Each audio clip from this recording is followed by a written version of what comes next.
MW3 and like really try. Oh yeah, it's cool to have all of those weapons and being have your arsenal come with you is an amazing experience. I feel like it was important to you guys to have that. It is. It's very important for us to honor our players and be able to, take all of that. But you spent a year in this game. We need to bring that into the next game and allow you to be able to experience it and have fun and not set you back all the way. We still have 1 to 55. You're going to be able to level that again, and we have new content in there for you to experience. All the bells and whistles. All the bells and whistles is there. But being able to have those weapons, being able to make it work with all of the attachments, we're actually doing tuning on those weapons as well, so they're not going to be exactly the same. They're going to get the balance pass. For Modern they're going to Warfare have 3. the essence of the Modern Warfare 2 weapons, but they're not going to be one-to-one. You can actually go in, and our friends at Binox have been able to put in detailed weapon stats for us, and you're going to be able to go in and look at all of those intricacies. Check out what their headshot multipliers are. Check out what their limb damage is. All of that stuff in there. And that brings up attachment tuning. Attachment tuning is coming to Modern Warfare 3. It is. It's part of Modern Warfare 2. It's part of that carry forward. Yeah, fantastic. Yeah, excellent stuff. I think we're all just happy that what I had already used is gonna come with me. Nicki Minaj is coming with you. Yes. Thank you so much. Yes. That was what I needed to know about. Not Spawn. Although I do love me some Spawn. The Barbs are thrilled. Kim, we are seeing some epic looking skins and weapons on our creators here today. In fact, right now, if you look at the screen, check that out. I believe these are from the Modern Warfare 3 Vault Edition. Can you give us some additional info? Yeah, happy to. So what you're seeing right now are the weapon camos that are going to be in our Vault Edition. There's a blue and a red version. So there's the Crimson Fate is what we're calling one of them, and the Carbon Fate is the other. And these will be applicable on 4 different weapons if you get the Vault Edition, plus all of their attachments. And they're reactive, so the better you do in the match, the more eliminations you get in a match, the more you'll start to see that visual change on your weapon. And as you can see also, the operators have their own versions of this. These are the cool Nemesis skins. So there is a blue version and a red version there. The blue version goes on Price and Ghost, and the red version goes on Warden and Makarov. Those are the 4 operators that get these skins. Same reactive tech, so you're going to see a little bit of the silver, metallic, shiny looking skin come up on the hands and the torso. The better you do in the match. I've seen a lot of Warden hype on the internet, so I think people are really excited to see her in action, and that skin in particular is awesome. But one thing about the reactive skins, to your point, these are performance-driven, so that effect actually will scale back if you stop getting kills, guys. Yep, exactly. Yeah, got to do well. Gotta keep You want to see the fun stuff on screen. Yeah. We need you to perform. So those will be awesome. People will be popping off, having these awesome effects go around the map as well. And of course, those are in the Vault Edition. Yeah, and speaking of the weapons and diving into it a little bit more, I understand as well that there is also a new system that you guys have on top of that with the aftermarket parts, right? Which if we could dive a little bit more into that, because that sounded really fascinating to kind of like make guns play in a different way just off of one part alone. Yeah, it is. And here we're seeing a little bit of it where this is our LMG that has a bullpup conversion to it. So they're full conversion kits that allow these weapons to really go cross-class and to change up. They are meaningful, powerful changes. And that's a Renetti. That's a Renetti that is actually turning into an SMG with this conversion kit. It's like a 3D printed part on there. No secondary. No secondary. So what you do not, like we have a gunner vest that allows you to take a primary as a secondary. You do not need to take that if you're swapping out your Renetti for that aftermarket part to make it into an SMG. And one of the coolest things is how you unlock these amps. So we're going to see, we call them amps. We love acronyms here, guys. So we have 2 amps that are coming to beta, I believe. But how you're going to unlock them at launch and beyond, you want to talk a little bit about those challenges? Yeah, so in beta, they unlock a little differently than they do at launch. So at launch, they're actually, we have a new system called Weekly Challenges. It is pretty much exactly as it sounds. There are challenges, a group of challenges that we release weekly. I was worried it was like bi-weekly for a moment. Yeah. Trick question. Yeah. Thankfully, it is every week. And then the reward for getting all of those challenges for that week is an aftermarket part. So the first 3 weeks that the game is out, we have an aftermarket part reward for those completing those challenges. You can then take that aftermarket part into the game and use that. I think too, again, it just the through line with Modern Warfare 3. This is player choice, is player freedom. It's on this new way to customize the experience and let the player kind of choose the way to have their own play style reflected in those guns using the amps. It's super exciting. Yeah, it definitely is. As we're going to continue to take, just more of a look and enjoy, the game as players continue to run around and get into some more shenanigans, playing some domination here as well on Estate. I've done that many times. So, this is, again, it still just baffles my mind that I'm looking at, these maps in 2023, and I'm just excited to play them. Yeah, and even the movement. I'm just excited to play them then as I am now, like that is such a wonderful feeling to have. And then also on top of that too, just to see the way that, players can interact with the ways you build your classes. I really do like what you guys did with the perk system and how you contextualized it and made it like a physical thing. Was that like a desire to kind of just make it a bit more grounded, or what was the, I guess, the design choice on that? Rather than just going with pictures on a screen, you guys went for something quite bold.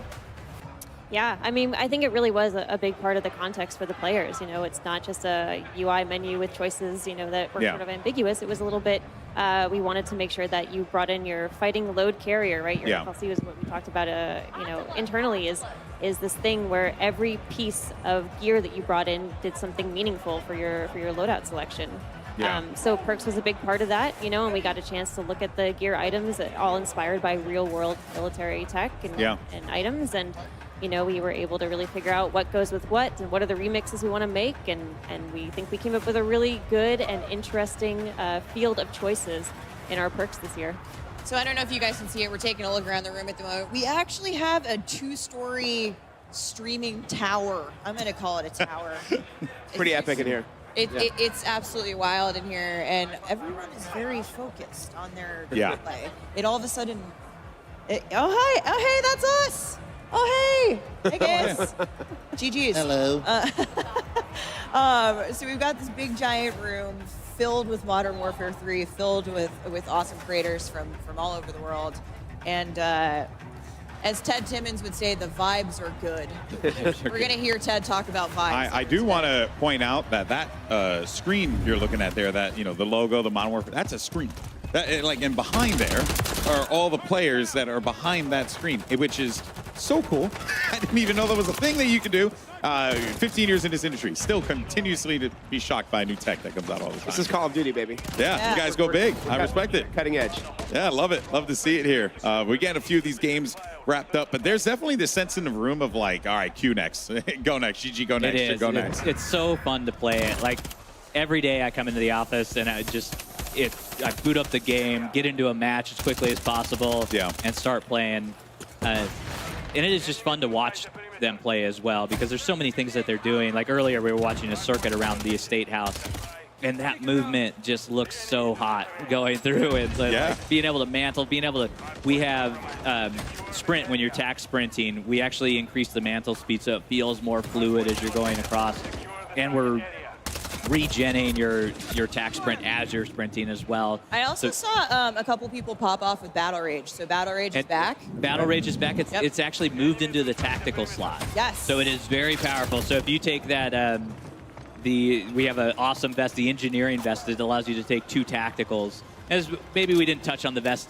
Actually, let's talk about some of the vests. Yeah, so the vest is a really big piece of that. Like, it is our main core piece of gear. Kim touched on how we contextualized everything. That vest is, we're contextualizing what you're actually putting into the game. So it's going to dictate what, your tacticals, what tactical slots you have, how many you can take, how many lethals you can take, how many, well, you get 1 boot and you get one glove. Yeah. So you can't take multiple gloves. But how many gear slots you can actually have. So with the engineering vest that I just mentioned, you're getting 2 tacticals that you can take. At the cost of your lethal. At the cost of your lethal, and you also gain another gear slot. Awesome. And that gear slot is super important, because that gear slot is where all of your intelligence perks lie. So those are things like what we used to call hardline or high alert sit in that slot, and now you can take both of them at the same time and really have that advantage. Awesome. Yeah, and if there are 4 vests to choose from at the moment, I believe. Correct. In beta, there are 4, yeah. So in beta, there are 4. Expect to see those tomorrow. Infantry vest, engineer vest. Seen a lot of people running infantry vest today. In fact, right here at the moment, we just got a peek at the loadout. That is going to allow your attack sprint to regen faster. It is the core. Like if you're familiar with Call of Duty, I imagine most of our people watching are. That is your core loadout. So you have your your normal 3 perks, and you get your tactical, lethal, primary, secondary. Yep. And what's cool about the vests is they actually have perks baked into them. So with the infantry vest baked in right away, you're getting that attack sprint refresh even faster. And also a little bit of an extended time there. And one of the things that we've done across the board is we've increased that attack sprint, and we've also allowed you to have much more faster ADS strafe speeds as well in there. Yeah, I do like how you guys have managed to take a lot of the vests and stuff and then make it also combined with other things, or like really have everything kind of synergized together and have you create like the optimal build here. It's quite customizable. And it's really helped out a lot with how we balance the game in that sense. Because now what we've done is we've let you take more than we normally do, but we've also balanced that out with what you can't take in that same moment. There are trade-offs, Yeah. very clear trade-offs. I think what you're talking about, selecting the vest, selecting the boots, it's going to come at a cost, and that's where the balance lies. Yeah, and we love that we are going into these matches. You're making decisions. You have to make those decisions before you go in. And really, have consequences if you're choosing wrong, and learn from it and go back and make new decisions. So I can't change those in match, correct? You can change them. I can't change that was a trick. The consequences. The consequences are, Go hide we want you to somewhere. be in Yeah, I was control. like, what? You'll still have to live with the consequences of your actions. I always For do. that moment. They've been haunting me for years now. Let's talk. I haven't seen anybody get one yet. I've seen a couple streaks pop off, but I'm wondering about kill streaks. Yeah. If we have any personal favorites at the desk here. Well, for sure. I mean, the equipment selection we have in Modern Warfare 3 is so much fun. I think my personal favorite, we'll start with the Breacher drone, which is actually a lethal. It's in your lethal slot. Yes. So it's basically a handheld drone that you pull out, and it's just slow flying down a hallway. You can clear dom points, hard points, and wipe out an entire enemy squad with it. You want a 4-piece?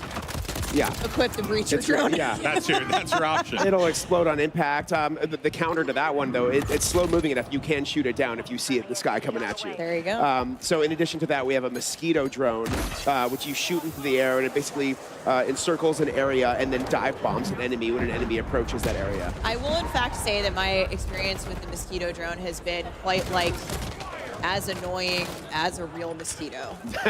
they plague me in matches when I've play tested, and so Yeah. I'm Yeah, You got Tricky. headphones on. Tricky, turn them up. yeah. Because that's how you know hear it's that coming. thing coming. Right, Yeah. right. We have something called the ACS, which is affectionately called the capture bot on the dev team. So it's basically this box that you throw down on a dom point or hard point, and it'll capture the point for you. So you can hang back and get in cover, and then let it capture the point for you. So when enemies come to try to take it, you can take them out from behind cover. So just yesterday, I had an awesome match where I put down an ACS on a dom point and then shot a mosquito drone in the air that it was patrolling. So I just hung back and watched the whole thing unfold. An enemy rolled in there to try to get my ACS out, and then the mosquito drone got it, and I didn't have to do anything. I was just like, that's right. That's all my equipment doing You're the like, I work have for me. crafted the master plan Yeah. to capture this point. I was pretty proud of myself. It was pretty epic. And then you went on to drop a nuke and have a big game. Yeah. Not that good yet, but... Okay, all right. He drops 100 on shipment, guys. Don't believe it. No, it was an awesome moment. So yeah, we just have a bunch of fun stuff coming in terms of lethals, tacticals, field equipment, streaks. We have the Guardian that gets a lot of love. It's basically, this thing that you put down that's an area of denial tool. You can just, it really limits enemies' movement when they run into the beam that it shoots out. It doesn't actually eliminate players. For those of you who are going to stay tuned for Warzone later, which is hopefully all of you, I think we're going to see a lot of the Guardian in Battle Royale later. But it is that aerial denial, not necessarily getting the eliminations, but eliminating the players who are affected by the Guardian. It's almost like a stun grenade, kinda, you know. And we have something called the comm scrambler that you throw down, and it's basically it creates like the ghost perk in a certain area. So you know it wipes out enemy communication. So enemy UAVs won't work. You know, like everybody won't show up on the map in this certain area. But the counter to that is like everyone can see the active area. Yeah. Exactly. So you'll get ghost, I believe you said, if you're inside the vicinity of the comm scrambler, but you can see where it's active on the map. So expect to be as soon as you throw it down, everybody knows where it is. They just kind of, you're hidden in that bubble for a little while, which could be very useful indoors. I think that's a very cool tool to have. So, but before we wrap up the convo here on Core 6v6, I wanted to ask you about ranked play. Ooh, okay, yeah. Greg, what can you tell us, and can you give us any little details on when we can expect to see ranked multiplayer? We can. So our friends at Treyarch are on the case again with ranked play. They do a fantastic job with it. We love partnering with them on it. And they're going to bring that experience, update it, modernize it from Modern Warfare 2, bring that forward, and then for Season 1.5, which is mid-season one. Sometime during Season 1. We will have it out, and that's when it's going to launch, because we want enough time where players can get familiar with everything, they can understand what's happening within the game, and start to build those restrictions within the game. And you can find out more from Treyarch as we go through development. As we get closer, we're going to be talking more about it, but excited to say that later in Season 1, we will have a ranked play coming to multiplayer in Modern Warfare 3.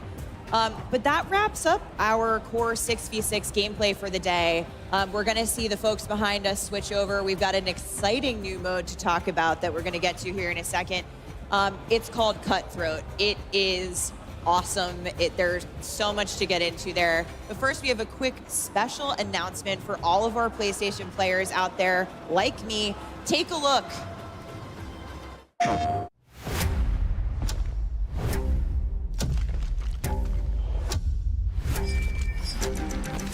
When they speak of me, they want to lock your doors. C'est mignon. Enemy contact! Move! That's cute.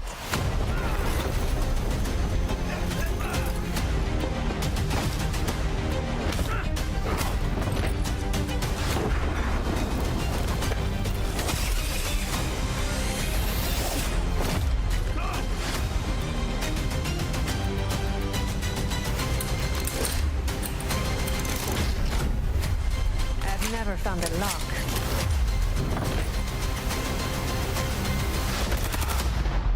I couldn't break.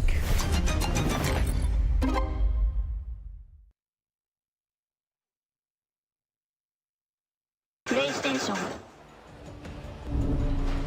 Announcing the PlayStation exclusive Lockpick Operator Pack, including the fan-goated Lockpick Operator skin, the American Gothic Blueprint, and the Starry Knife Melee Weapon Blueprint. Lockpick is a cunning art feat with noble motivations and an exciting new operator to come to Modern Warfare 3. PlayStation players can get the Lockpick Operator by pre-ordering Modern Warfare 3 on the PlayStation Store, with the items playable at the game's launch on November 10th. I didn't know she was a PlayStation exclusive operator. This is my main in all the playtests. I auto-lock Lockpick.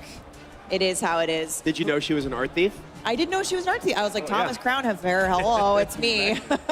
But we're about to head into live gameplay action for a brand new mode coming to Modern Warfare 3 multiplayer. But first, a couple of words from our sponsors. Call of Duty Next, brought to you by HyperX, the official peripheral partner of Call of Duty. We're all gamers. TCL, play like a pro on the big screen with TCL Q-Class QLED TVs, up to 98 inches. Movement, the official timekeeper of Modern Warfare 3. Go to mvmt.com/COD to see the limited edition Watch collab. Backbone, level up your play with Backbone and Call of Duty Warzone Mobile. And Lovesack. Lovesack Stealth Tech is a proud partner of Call of Duty Next, bringing unparalleled immersive surround sound to your at-home gaming experience.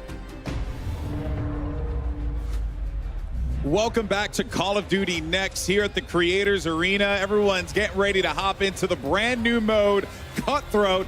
And this is going to be a unique one because it's 3v3v3 action. So you're going to have a little bit of a mosh pit there going on. There's a lot of threes in it. Yeah. So It's fun to say. It is. It is. really fun It to is say. hard to Yeah. say after a while. It's all about elimination. So you're there.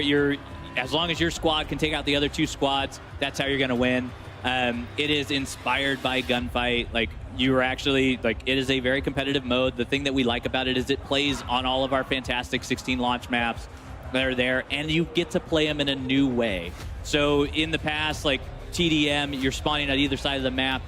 What Cutthroat is allowing us to do is put these triangular spawns in. So because they're 3 different teams, you now have 3 points. Triangle. Math somewhere That's in there. geometry, brother.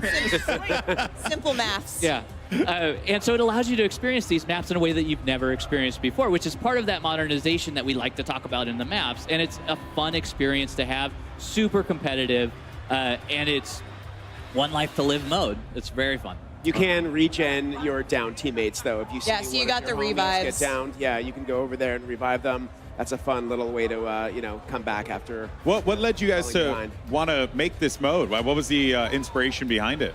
It was Gunfight in a lot of Just ways. pure- yeah. Gunfight, of course, is 2v2. 2v2 is this Gunfight. really Yeah, taking and that it's to the played on next level. separate maps. It's Yep. played on different maps. And so what we wanted to do is be able to really focus on the 16 maps that we had at launch and be able to have a mode that is as exciting, as competitive as Gunfight in there, and really bring something new to the table, too. So our players can go out and have fun and enjoy a new experience with their squad. Yeah, and you can take your loadout this time. So, Yes, yeah, that's so what I was going to say. Gunfight, yeah, right, Unlike Gunfight, we're not providing the squads with weapons. You can actually bring your blueprints and your loadout with you. Yep, that's right. And it is sweaty. It is a sweaty mode. I am so excited to see these guys play it because they're awesome at the game anyway. We see Dr. Lupo here. He is on Cutthroat, and of course the objective, the capture point at the end, is It's already there. Yep. the overtime mechanic. Oh, he's There we down. go. You Yeah, can't get downed, but and picked up by your teammates. Now, what happens Not when anymore. Not anymore. So now when you're eliminated, you're out. That's Yeah. it. You got to wait for the next round. Yeah, you gotta wait. No the respawn. rounds are quick. Yeah. Yeah. They go really, really fast. We spent a lot of time making sure that you just weren't sitting there with, dead air, essentially, watching your teammates have fun. And that flag there is now available, so they can go and capture that flag. Whoever, well, they got eliminated, but whoever gets that flag first, just like Gunfight, is going to do it. Okay. Between rounds, though, we rotate where that flag is because, again, geometry, that triangle, right? We could put it in the center every time, but it gets a little difficult. Yeah. Gives players an So that- opportunity to move around and actually Yeah. interact with more on the map, right? Yeah, exactly. And you're experiencing these maps in brand new ways. It is a lot of fun to have in there. That guy's got really cool hair. I was going to say something, but as a person who has none, I figured I would refrain from it. No, I feel like, if anything, awesome. It looks a lot like the Operator Oz in Modern Warfare 2, actually. Yeah. Oh, here we go. Back into Cutthroat again. I'm very interested in these smaller game modes because I think it just creates opportunities for you to have those real intense interactive moments. It's right? very intimate, and you get to situations like this where you're trying to figure out how to use your you could pop smoke here, and really just understand because there's this tension that's building around when is this flag gonna pop? Yeah. When do I want to go in? When does I want to have my team rush in? Is that what you do? You I would believe throw that's smoke? You'd throw smoke right here, Greg? No, there's no reason to throw smoke right here because you got to wait for the flag to come up. Oh, there's the Sorry. breacher drone. Breacher drone. Yeah. You might want the. Okay. I love this guy's strat. It's a good strat. Yeah, we have the There we go. EMD grenade, which would be great in this situation because Right. you just throw it out, pop it, and then if you get another player on the team, they're going to show up constantly on your minimap for your entire team. So to me, the EMD grenade, a little bit like a snapshot, but it actually is going to stick to the enemy player. it does. That player will then get a prompt. You might be able to tear it off, I believe. Yeah, you just pull it right out. But it'll track you around the map and have way more visibility on the enemy squad there. EMD, very, very Be clutch. very overpowered if you hit them. Yeah. Yeah. Yeah, something I haven't seen actually was the thermo barrack grenade. we Because haven't I seen actually do like that one because it's kind of like a you know, a Molotov, but like on steroids. So it just like does a big boom, and then also has area denial as well. Yeah, it has area denial and it bounces, so it will not detonate on impact. So you can throw it around corners, you can throw it under cars. Get that frag effect. Yeah, yeah, and you know, it adds a little bit of additional damage to explosives after the fact. So even if you survive the initial blast of that one, you could get taken out pretty easily afterwards. Lupo just hit a clutch headshot. He is now he picked up his teammate, and we're swapping over to Favela. Cool. Oh yeah. I love this map. I've gotten wiped down a few of those. What's your favorite, Adam? Out of these 5 we're playing today, Yeah. I have to go with Favela. I just, you know, I know there are a bunch of high-rise stands us amongst alone. us. Yeah. I too am a Favela stand. But I mean, just look at it. This is beautiful. Greg, you're the tiebreaker here. Oh. We've got 2 for high rise. I love 2 for them all. Favela. They're all my babies. Okay, fine. Okay, all right. I can't give any of There's them no up. favorite children here. We got Favela is quite awesome with all of the movement, with everything that's happening. Yep. That's right. And Take it, high rise is also Oh, come great. on, Greg. You know, at some point. They're all yeah. unique in their own way. You know what? I'm switching my vote to estate just to. Oh, okay. Well, you're going to be alone. Look at that. You split the vote. How could you? How could I? I know. I think I love Favela because remember that play I was talking about doing with like the capture bot and the mosquito drone? That was on Favela. Yeah. There it is. That's why it's got a special place in my heart. I like the little second floor store that I believe you guys have opened a window up that wasn't necessarily there before, so you can kind of see down the hill. Yeah, yeah, you know, and I am Couldn't trash. be any new windows. Well, no. I'm sorry. I might have misspoken. I thought it just was more open than it was previously. Oh, yeah, it's possible we allowed you to mantle out of it. Yep. There you go. Yeah. Okay. There's a lot of those things that are in the like metrics wise. Like Yeah. the metrics have changed in a lot of things, like how large our doors are. Yeah. We actually have the doors in here. I know not everybody's thrilled with that, but it is a fun mechanic to have. It adds a lot, especially within Cutthroat, because now you're peeking those. You're able to use them for your advantage in there. We feel that they add a lot to the gameplay. And I bring the window up only because, to your point earlier, it's those small touches that you guys have really brought to these maps that make them feel unique and different in modern for the type of gameplay we're going to see here in Modern Warfare 3. Yeah. Always. Well, while we have a moment and we're looking at Cutthroat, let's talk about some of the other modes as well. Ground War is one that I want to talk about. We touched on a little bit earlier on. I want to dive back into it again because it's back in Modern Warfare 3. You got large-scale maps that are going to be coming at launch. And, you know, I guess, Kim, like, give us a rundown on Ground War because I'm very excited for this. Yeah, I mean, we're so happy that Ground War is coming back in Modern Warfare 3. Again, this is our big 32v32 mode. It's the biggest battle that we have in the multiplayer experience. And we will be showcasing 3 new Ground War maps at launch, with 2 of them being playable in the open beta. Okay. I believe that's the Levin Resort that we just saw there. Yeah, right. So in the beta we have Popov Power and Orlov Military Base. Orlov Military Yeah, Base. but these okay. are the 3. Yeah, you got it down. These Yeah. are the 3. Yeah, we also have a few new vehicles. So during the open beta, you'll be able to play, I believe, 2 new vehicles for Modern Warfare 3, with more to come at launch and during live seasons. That's right. Awesome. And we mentioned it a bit earlier, but War Mode is returning. In addition to Ground War, the favorite from Call of Duty World War II will be coming back with Modern Warfare 3. It is awesome, and it is the attack defend mode. Adam spoke a little bit about it earlier, but you are Task Force 141 trying to take down the Coney group that has taken over a military base. They are launching ICBMs, and you are getting your tank out there, escorting your tank through a downtown area, and just having a blast doing it, and not to have a blast with the ICBMs as well. Good pun. Good ICBM pun there. Yeah, there was.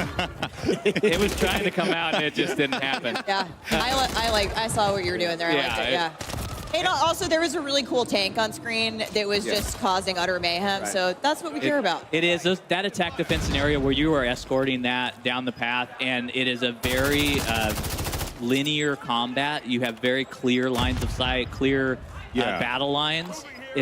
That's the gameplay that we're going for. 66, 5v5? What's the... It is 6v6. 66, okay. Yeah, nice. So it is classic war mode, if we all remember what classic war mode is. But it is linear objectives. There's 3 sets of them. And it is a fantastic experience that we're excited for players to get their hands on. Lots to look forward to. Ain't that the truth? There's just so many options. which is the thing that really sticks to me. Like, if you don't want to jump in with your friends and just, you know, play regular matchmaking, you could do war mode, you could do ground war. Was that, you know, it feels like that was the mission of the studio here, to like really give players that ability to just like make the decision, go with your friends, play what you want. And like I mentioned about you know, some of the new maps coming in live season, we have a bunch of new modes planned for live season as well that we're looking forward to sharing very soon. Cool.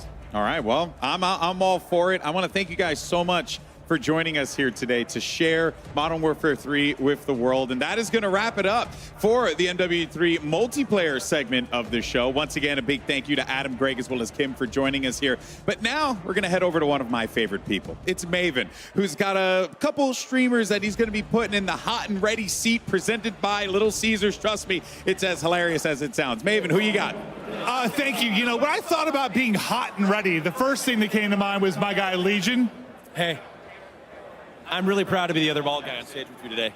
We're doing it. We're doing it. It looks beautiful. Listen, the first thing you said to me is how fun this is, and you're like, I'm feeling like I'm 18 again, out frying. Listen, I'm cranking out energy drink burps right now.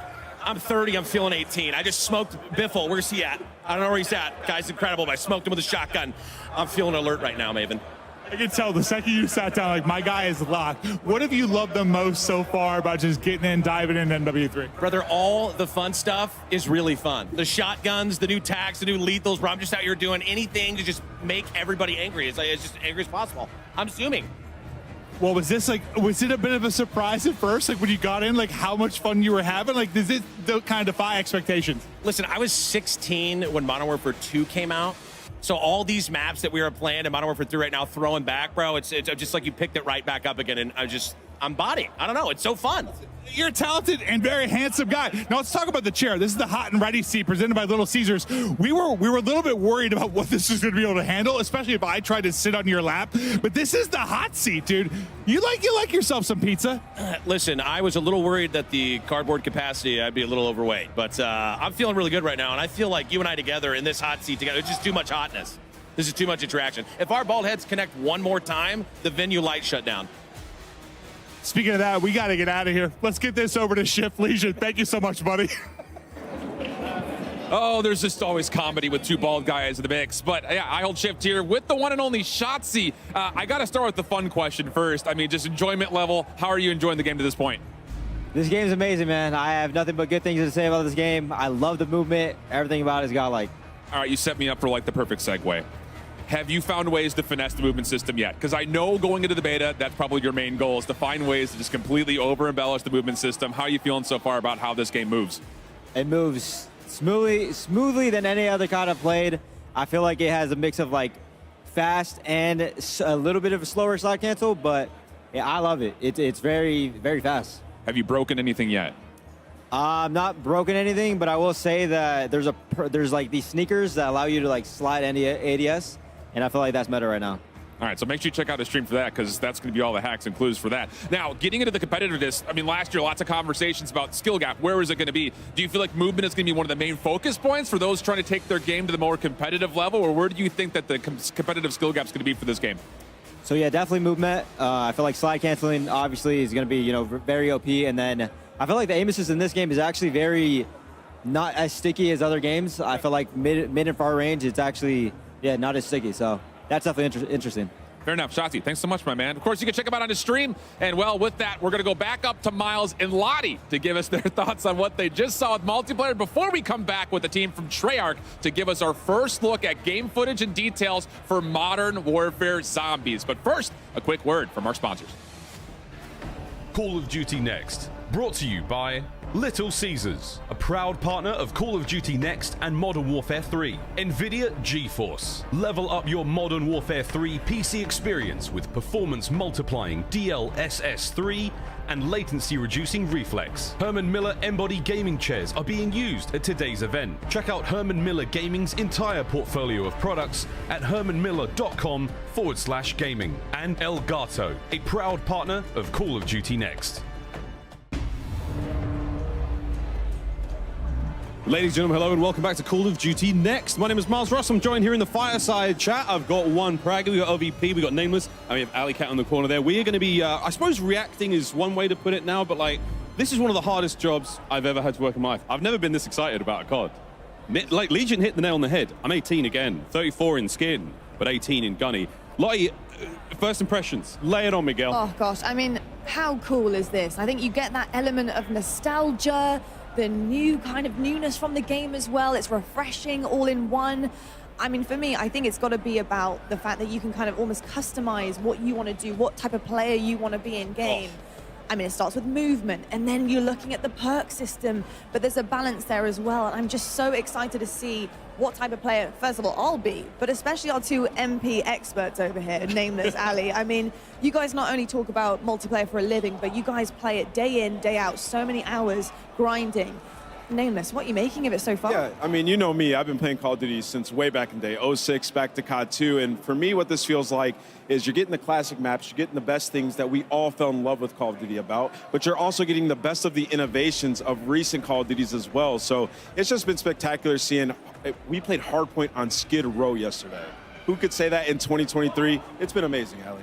No, it really has. I think it's interesting that you brought up like the play style, because I feel like in events like this especially, like I was bringing up Warzone players, like their style of play is a little bit different from like what we see on a day-to-day basis, and even just normal content creators, they're going for snipes and stuff, and High Rise obviously a perfect place for that. So I think the fact that the movement feels so smooth, and to see everybody, there's something for everyone, right? So, I mean, it's been a great day so far. So far, so good. We have a little bit more time than we thought we'd have, guys, so we can delve a little deeper here. I think one of the coolest things, and the Death touched upon it a little bit, we got to experience yesterday when we played.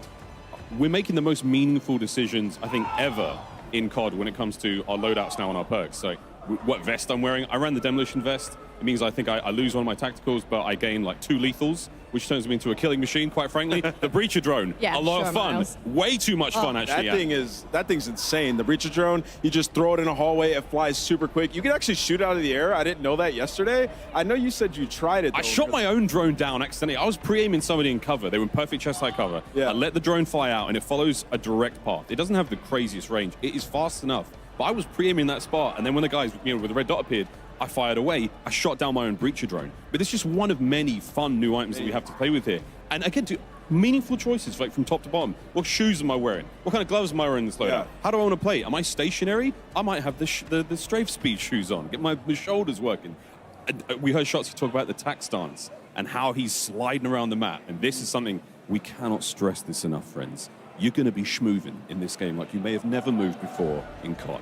It's going to be absolutely amazing. I'm so excited. I want to hear what you think as well, as the fact that you can turn a pistol basically into an SMG. You don't need a perk. You don't need to have that on. You can literally do that yourself with guns and get it to the way that you want it. I mean, running basically a secondary SMG with an AR. I mean, that's just stunning. We heard them talk about it too, with like the aftermarket weapon attachments as well, with the weekly challenges. So there'll be a bunch of different types of variations that you have with your gun. But we saw the Renetti. It's already insane. I saw a tweet from Scump on the timeline, a 10-piece with the Renetti. So when you turn that into an SMG, I mean, it's going to be crazy. The world's your oyster. It's going to be absolutely incredible. Ali, I've got to ask you, what are you most excited about? You play so much, but jumping into game, what type of player do you think you see yourself becoming with Modern Warfare 3 now? I just got to order some new controllers to get used to breaking my thumbsticks all over again. Honestly, that's that's something that is really close to the CDL heart. The competitive style is getting into the slide canceling and the ADSing, like Shotsy was touching on. But also, I just want to talk about the fact of like, I was 9 years old when a lot of these maps were a thing, and like, my bad. But yeah, like I was watching my dad play, but like I don't, like those were core memories for me, but I never really got to load in. And so like now as a 23-year-old getting to load into these maps and kind of like have the nostalgia of, oh, I kind of recognize this, like I kind of know this map, but like not knowing every nook and cranny just yet. And like, so it's still kind of new to me, but it's also nostalgic at the same time. And to Ali's point, like think about running around favela and being able to mantle as fast as you can in this game. Some of the different boots that you mentioned, we were messing around with that slide yesterday. It goes for a while and you can aim in virtually instantly and cancel it as well. So there's so many different things that people are gonna get into this game and figure out. It's gonna play a bit different than obviously back in day with MW2, but a lot better. It feels super smooth. And that's the most important thing we've been touching upon and people have been asking us about. How does it feel? How does it feel? Oh, it feels really good. It's very, very smooth. To your point, sliding shoes on. I'm hitting tack stance faster than ever. I'm sliding with full ADS. You can hit snipes, guys. Have you ever imagined hitting a fully zoomed in snipe while sliding? Well, MW3 is the game for you. But yeah, and we've got a lot of cool stuff. All the 1x optics, so anything red dot, a lot of the hollows. None of these things really add anything to ADS speed anymore. So the game itself in general has sped up tremendously. We were messing around with tack stance yesterday as well. I mean, sort of the canted approach to take to your weapon. I'm running a big ×8 scope, right? And I can't ADS in, but if I want to hit those kind of more CQB situations, I'm keeping maximum spatial awareness. I've got my situational awareness, my screen's up. I'm able to use a weapon with a big scope in close range, whether it's an LMG, whether it's a sniper. It's not perfect by any stretch of the imagination, but it's still really nice to have choices as a player. We've got so many options here. So much fun. Yeah, I think that's the key word, right? The buzzword, I think, coming off the back of what we saw on the desk. It's the choices that you can make. And I think balance is such an important thing. I think in any Call of Duty game, balance is key, especially when you're going up against players who do have a choice of what they want to run, especially with perks. But being able to have that potential to take something away, if you do want to risk and reward, you're coming in with potentially like silent footsteps, you're running ghosts, you're making sure that you're the type of player you want to be, but something also is taken away from you. So that balance is so, so important, I think, in all Call of Duty titles. 100%. I mean, footsteps are silent if you want them to be. That is a massive W. I was running around yesterday and I saw red dots on the mini-map. My footsteps were silent. I was sneaking up on people. I was just having a blast. I mean, we're talking about 12 years ago when these maps came out. They look even better now. So I can't wait to get my hands on that beta, which is coming out soon. Very, very soon indeed. Well, it's exciting to be reminiscing for very, very good reason. As we talked about earlier, we are celebrating Call of Duty's 20th anniversary, which is an amazing milestone. And with a great milestone comes an opportunity for great rewards. To celebrate 20 years of Call of Duty history, players can receive daily login rewards between October 6th to October 16th for every single daily login per day, up to 7 in total. You'll receive these rewards, which you're seeing on screen, including an old school price operator skin. That takes me back. These rewards all will carry forward in MW3 as well, so grab them now and take them into the next title. For more details, head over to the Call of Duty blog. Nameless, your earliest memory of COD, was it like waiting in line at midnight trying to get something? What was it for you, mate? I mean, yeah, first off, I will say we didn't have cool swag like this in these digital packs. I mean, this is that was before that time, but I mean, just playing split screen was the best like old memories I have with my friends and screen looking, trying to figure out where they were on Call of Duty 2. And now it's 2023 and we got everything, and you can still screen watch. It's right there, they're right next to each other. Next level. We might be some players doing that here. No way. Incredible memories that have been had on Call of Duty. Ali, what is your earliest memory on COD? Well, I know I talked about playing with my dad, but I think one of the more core memories, which I can't wait to break down the new and exciting stuff in that game mode coming later, has to be with zombies. When I was in middle school, I'd go over to my friend Anastasia's house, and we'd go in her basement, we'd turn off all of the lights, and then we'd load up split-screen zombies on her big TV on the couch, and just all night on her Xbox just sitting there playing zombies on town survival, you know, going as far as we could, training them around the lava pit in the center. So that's definitely like a core memory for me. I love to hear that. We're going to be sharing lots more stories on these couches, I am sure, as we get through the rest of today. But we also wanted to remind everyone again that early access to the multiplayer beta kicks off tomorrow for PlayStation players and next week for Xbox and PC players. You saw a ton of great multiplayer content today. Play that and more over the next week. Check out the Call of Duty blog for more details. I personally can't wait to see everybody get in the mix. Or don't worry, in addition to open beta early access, all those PlayStation players out there, be sure to pre-order on PlayStation Store to get an exclusive look at the Lockpick Operator Pack at MW3's launch. Big question is, what did you guys think of Lockpick? That's another one that we saw on the desk. And I mean, there's so much to break down here. All of the team were going through every single detail, but Ali, what did you make of it? She's freaking cool. Like, I know Stephanie talked about how she insta-locks her every single time that she's loading up into a game, and I might have to follow suit. Like, we might have to battle it out for who gets to be the lockpick in game, because she is cool. Yeah, I'm down with the blue camo as well. Very excited to see all the crazy skins. We've got a tease of some of those skins in the game already. The trailers, you name it, it's all happening. But Lockpick available for you PlayStation players. Hit that pre-order. We've had quite a deep dive on MW3's multiplayer mode so far, and over the past couple of months, I mean, I suppose that was the best way to put it. We've had some teasers, we've had some insights, we've had a few leaks of the return of Makarov and what that means to Modern Warfare 3's campaign. All that in store very, very soon. But now, though, friends, it's time for something quite different. Straight from our friends at Treyarch, here is a look at Modern Warfare Zombies. get free. Lay him to the slaughter. One of our patrols reported hostile contact. And there's blood in the water. Then went dark. There's one! I can see him!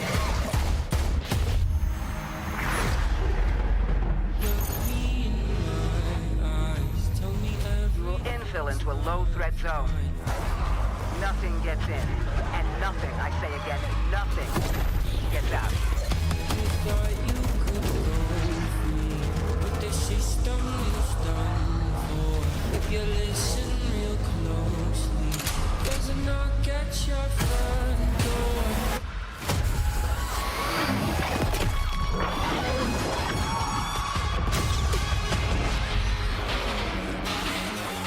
The situation is dynamic and evolving. There are other friendly assets on the ground. Join forces to take out those threats.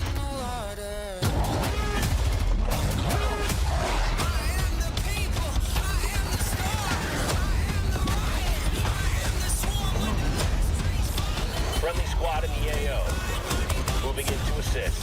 Strike team, you have execute authority. Proceed to the high threat zone.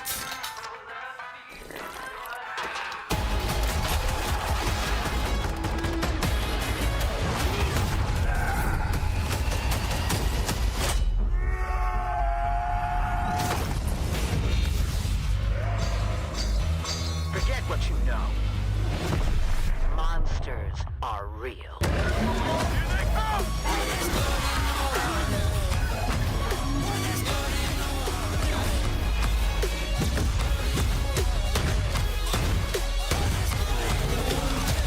Welcome to Operation Deadbolt.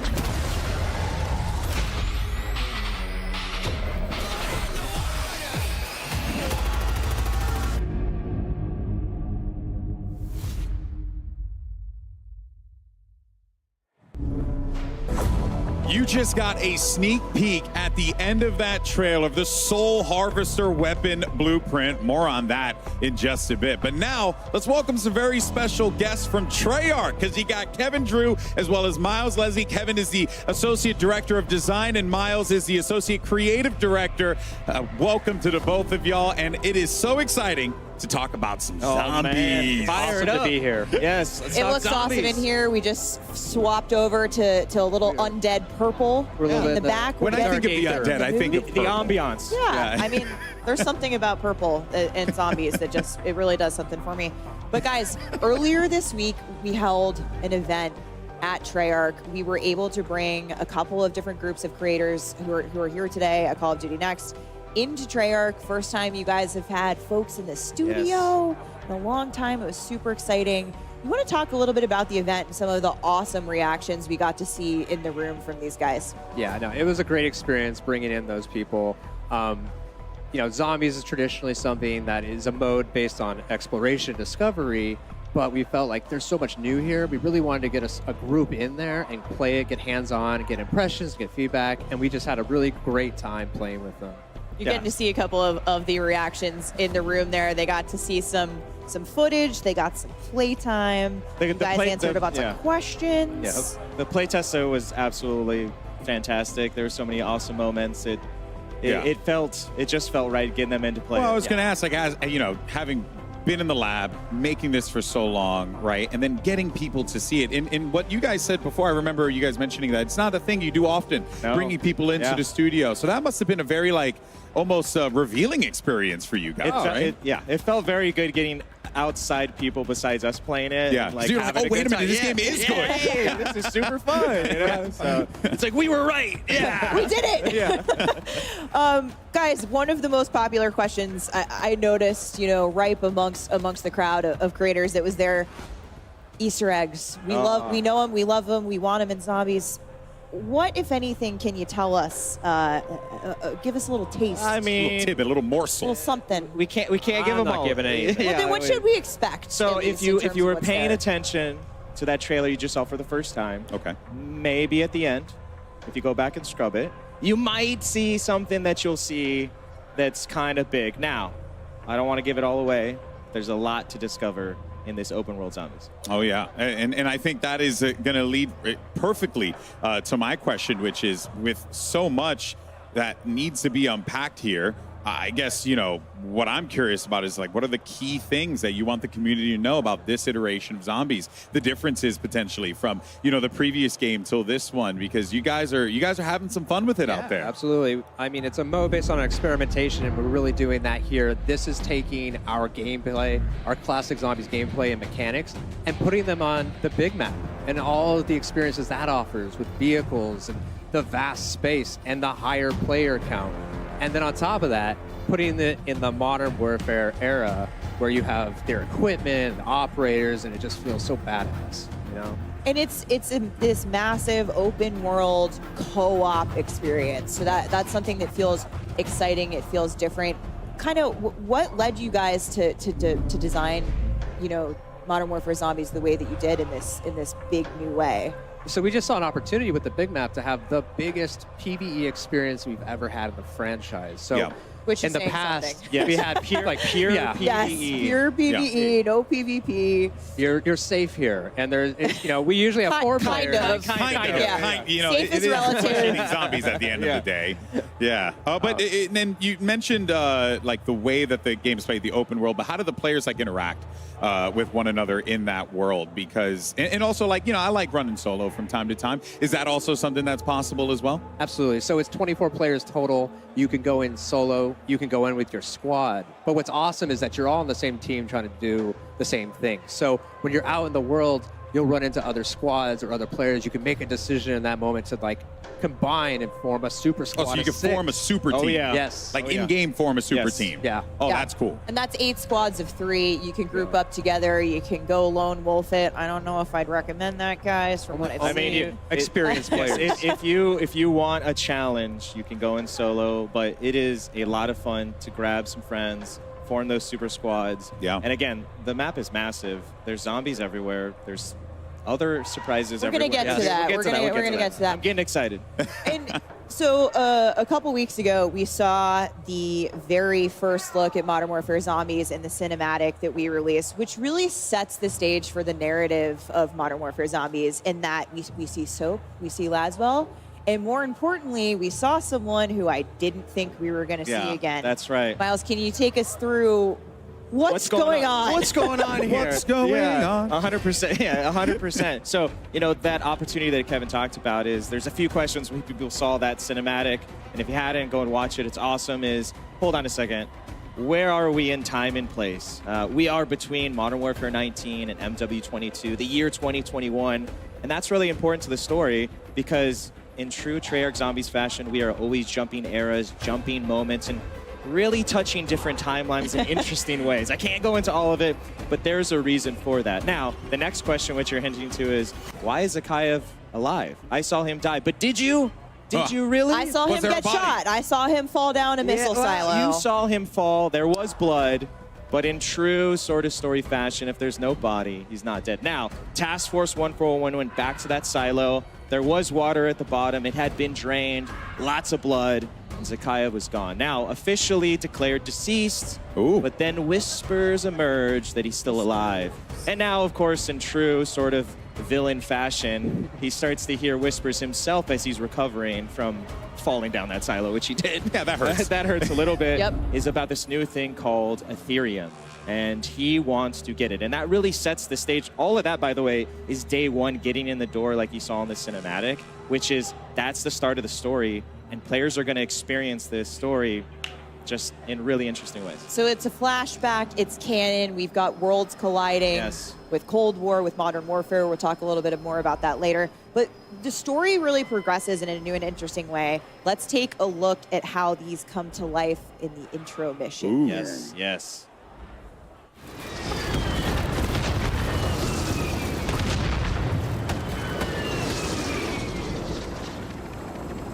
Your objective is a roof-mounted comms tower. Marking location on TAC map. Once tower is active, use decryption key from Jansen's tablet to establish comms.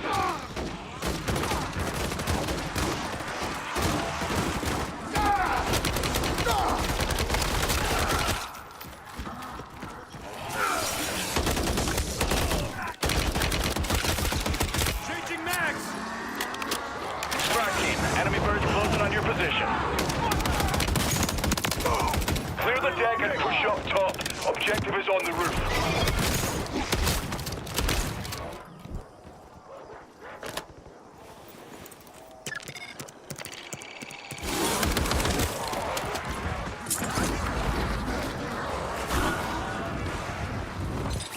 Well, you got here quicker than expected. I still need a minute or two.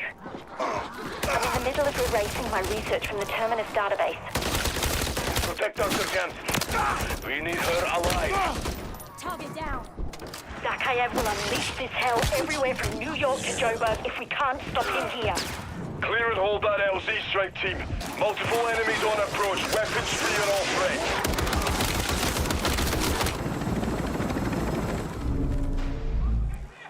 So what you just saw there was just a little snippet of that story mission intro. And what's really exciting again about this opportunity across the open world is, like Kevin was saying, is we want to bring that story to the forefront. These story missions have handlers from the Modern Warfare world, from the Black Ops world, Cold War world that you might see. Some new friends along the way as well. And they're going to help you on this story and these missions that take you across the big map. Lots of different activities and cool things to do. Awesome cinematics and well. And again, the whole point of this is that if you're new to being a Zombies player, we want you to experience that story. We want you to get into it. But if you're seasoned and you just want to jump in and kill some zombies, you can free roam and do that and then jump to the story later. We really have embraced that open world sort of feeling across this. And that's really the exciting thing is it kind of pick your poison, that player pacing in that sense. Modern Warfare 3 is about options. Absolutely. Yeah, it's becoming more and more prevalent to me as I'm hearing you guys talk about this like throughout the day. Super awesome and great to see that like the player choice is very prevalent, right? But you know what, Zombies has been a mode that's been in the game for such a long time. It's really. It runs side by side, parallel to Call of Duty and its incredible legacy. But there are still players that are going to be new to this, that are coming into this with a fresh set of eyes for the first time ever. What's in store for them? Yeah. Because, this could be a little jarring, right? There's a lot of stuff going on over here. Absolutely. So Zombies can be pretty intimidating. And we know that there might be a lot of players who might only play Modern Warfare, or DMZ, or Warzone. So we've built this mode to make sure that they can have success and have fun and also support our veteran audience. So, and on a brand new map. And we'll talk about that more later. Not later. But here, for this mode, we've broken it down into 3 tiers of difficulty. So you're going to infill on the outer edges, and this is kind of like lower level difficulty. And new players can really hang out here for the duration of a match and have a great time. But our advanced players are going to want to try to get into that center of that map as soon as possible. That's where Zakayev threw that vial and started this entire incursion. What an arm on him! Yeah, I gotta say. Yeah. He yeeted the vial. Now we have a hot zone. Yep. And now we have to pay for it. All right. Well, then let's look at the flip side of that one, though, right? Because we talked about the new players, how we get those folks into the game and have them playing something outside of their comfort zone, so to speak. But one thing that we know is that there are core Zombies fans that love this experience, live and breathe it. So what do you have for them? Yeah, absolutely. When you talk about that fusion, and like Kevin said, the experimentation was, well, how do you bring all those core zombie Treyarch features into this new world? And we've done just that. You can see we've got the mystery box. We've got wall buys. We've got the pack-a-punch, the pat machine. All of these things are spread out across this ginormous map. And as you go in, it's up to you.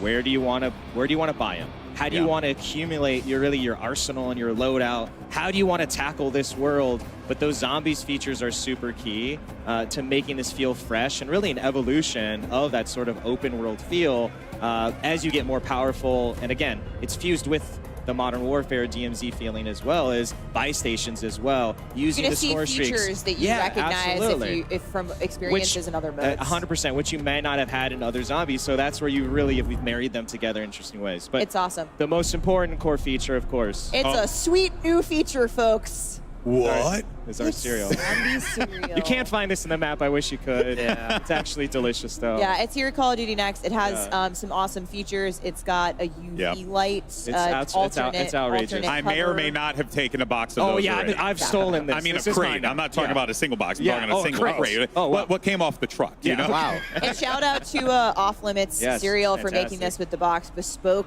for Modern Warfare 3 Zombies, and it's a woman-owned business, which is dope. Awesome. And it Clang, goes in the clang, dark. bang. Yeah. So I would be remiss to not hit on one of the really core features for our Zombies Oh, yes. players, and that's the Wonder Weapon, Oh, guys. yes. I need to know. Yeah, so of course we have a Wonder Weapon, and it has been custom made again for this open world experience. It is the boy. Scorcher. Oh, my word. I'm going to let you just look at it for a Alex. second. Look at that first raise. Yes. That thing is huge. It's absolutely amazing. So the Scorcher, again, is built for demolishing the highest density of Sounds like zombies you've 10 ever targets. seen The before. hordes. Oh, yes, We're the gonna melt hordes. hordes. Absolutely. And then on top of that, it's got an alt fire that launches you into the air so that you can use it to engage. If you want to jump into a horde, if you want to get away from the horde of zombies, if you want to jump on a building or over a building, like, it's really... Wait, so you can, like, rocket jump with it, is that? Yeah, absolutely. It's once you get into, like, basically the flow state of using it and it's in your arsenal, There's no limit. Chef's kiss. Okay, Chef's kiss, chef's Wonder kiss, Weapon, but you're like, I'm the Scorcher. Yeah, it's absolutely fantastic. And part of what makes Zombies so special, especially with this new open world field, is the replayability. Is this? It's not a one and done game mode. So how is Modern Warfare 3 Zombies gonna push that forward and take the next step in terms of what keeps players coming back for more every time? Yeah, so this is a really kind of replayable mode. It's an extraction exfil mode, right? So you're trying to get deeper and deeper into the map, and at first you're not going to be that successful. You're going to have to play a lot over and over, gain mastery, try to take things out, make sure you successfully exfil so you can come back in the next time hit the ground running with the right stuff. Yeah. And when you talked to me, we mentioned it before, we saw Zakayev yeet the vial in the cinematic. That has created the incursion zone, that super hot area we saw a little bit of on the TAC map. Can you talk to me about how the storm will play into the map, what that vial did, and what the gameplay repercussions are going to be for the player there? Yeah, so this thing is in the map, and it's the source. It's spreading the dark aethers. So it will always be there in the map. It's going to dictate this time limit. At 45 minutes, it's going to start growing and completely consuming the map, and that's where you need to get out. Yeah. A lot of zombies. And it gets really, intense. So it's a total 1 hour session limit. Yeah, 1 hour session. Again, those 24 players. It goes back to getting in, again, player pacing. You want to stay on the outer edges, awesome. You want to challenge yourself, go into medium and high threat. But the Ether Storm waits for no one. And it will come, and it will make the zombies harder. Yeah. And that's part of the challenge and fun is, are we going into the storm to cleanse it? Yeah. Are we avoiding it? What are we going to Are we find in getting the there? hell out of What's Dodge? the exfil plan? What are we doing here? What are we doing here? Is really where you get into a lot of fun. And really, too, when you think about that heat map for zombies, part of that is going to be gearing up. You said you're spending, a lot of players will be spending a lot of time on the outer edges of the map or in the yellow. Yeah. Gearing up, getting that loot, collecting the right things that we need to have a successful infill. But one of the most exciting things about that is how weapons will carry over from match to match. Yeah, so if you're familiar with DMZ, we have contraband weapons, so everything you're finding in the match you can take out and bring it with you. Item persistence. Yes, Yeah. we have insurance slots, but we've really taken that to the next level with all the zombies upgrades. So, in the past, you've had to do all that just in-game and you lose it. Now, all of those things have been formed into a consumable version called acquisitions. So things like Pack-a-Punch, weapon rarity, ammo mods, wonder weapons. Yeah. All of those things you can find in the match, and you can decide to use them then, or you can take them out and just start the next match, load up, Pack-a-Punch, drink 4 perks immediately, and now you're good to go. Like, you're going all the way into the high threat. Straight into the red zone, juiced up on perks, right? Yeah. Quite a difference, right? But what was the, I guess, like, inspiration? Was it just, hey, let's just try something creative, different, fun, do what Zombies has always done and push the bar? Yeah, it's just like introducing this different kind of pressure with the time limit, but then now giving players this additional ability to bring things in is huge. Yeah, it's part of that. How do you ease new players and seasons players, right? It kind of relates to rounds. If you're familiar from that, is like when you get into the higher zones and you have more of that arsenal, that's for those seasoned players. They're going to feel it, and they're going to want that challenge. Well, you know what? There's a big challenge there, so you better be loaded up on a bunch of stuff coming in to really succeed. All right, we're getting into the lightning round here. Finally, Miles, I asked you before. You said that Zombies is all about discovery, and it is. We know those secrets, those Easter eggs are out there lurking in the world. But of all the secrets, again, I'm going to pressure you. Keep going back to the well here, Steph. What can you tell us? What should we be looking out for? You know, I can't get into all of the secrets. I want to, but the team would kill me. There's a lot in there. But we want people to find them. We do want them to find them, but we have, again, taken advantage of this map. There's a lot there on day one for Discover. We love watching the community find these things. That is part of the fun. So we don't want to spoil any of it, but there's a lot in there, and we're already planning some fun stuff to come later as well. Well, look, more coming. You're not getting it out of us. Well, you know what? Steph might be trying to dig deep. I will never do that. Ever in a million years. But what can you guys tell me about the monsters? What do you tell us about all the monsters that we have coming up here? Because there seems like there's some wild ones that are going to be available for players to fight against. We have a full gambit. It starts with just our zombies. We have more zombies than we've ever seen before in one space. They completely fill up this map. Anywhere you go, there's going to be danger. But then we have all of our other awesome enemies. So Hellhound, our Mimic, who can disguise himself as a cache in the map, so you have to be careful. The Disciple, he buffs. That was me this morning. Just waking up. Free coffee. Buffing zombies and life draining the Mangler with his cannon and ranged attacks. So just all sorts of threats. But the Mega Abomination, he's about 3 times bigger than we last saw him. Yeah, because he needed to be bigger. He's now thrown some crawlers under his stomach. Oh, and fun. The dingle dangles. He can't fit in buildings anymore. He's so big. So he needs those guys to go inside. This is when you talk about like that opportunity of open world is, okay, you think you're going to be safe. I'm going to run inside. No, absolutely not. The Abomination will send in these little creatures, and they will try to explode and flush you out. So really, it's, do you want to die by the lasers outside, or do you want to die by these zombie explosions? Again, it's up to you. Your choice. It's your choice. Choose your own adventure. That's right. But perhaps more terrifying than monsters even for the first time. There are humans in Zombies as well. The real enemies all along.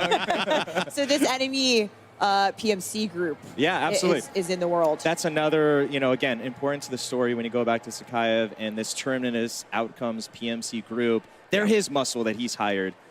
They found that Ethereum. They want more in true sort of bad guy fashion, and they are across the map. So for the first time, you're going to be able to, if you want, fight these AI. There's a gameplay loop tied to them where there's a progression on that side, and you can run into them. You can avoid them if you want. If you just want to chill out and shoot zombies all day, that's great. You want to mix it, that's cool. Or the coolest thing is to take a horde of zombies, and Kevin loves to say it's like a hornet's nest, which it is you shoot a few, you get a big horde of them. They're upset.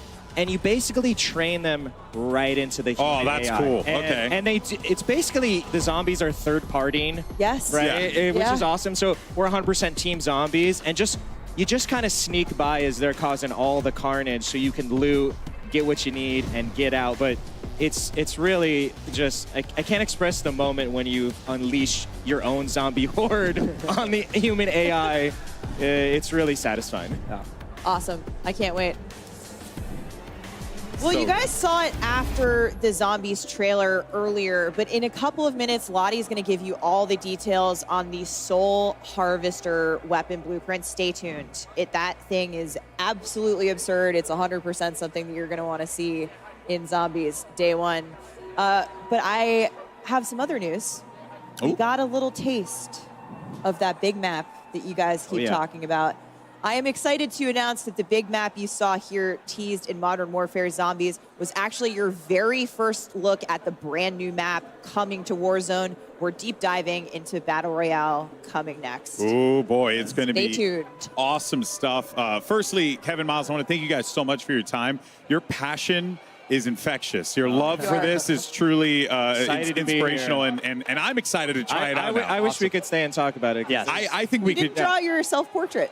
Well, Kevin drew some lovely Zombies artwork I today think we that could talk about this will all be day. debuting later. It's going to be awesome. I'm sure everyone's so Thanks for excited to having jump us. into Zombies. Yeah, and thank you guys so much for sharing that love for this. And that, of course, wraps up our Modern Warfare Zombies portion of this show here. But next up, it's Warzone with live Warzone gameplay and new map details are going to be coming your way. But first, a quick word from our sponsors.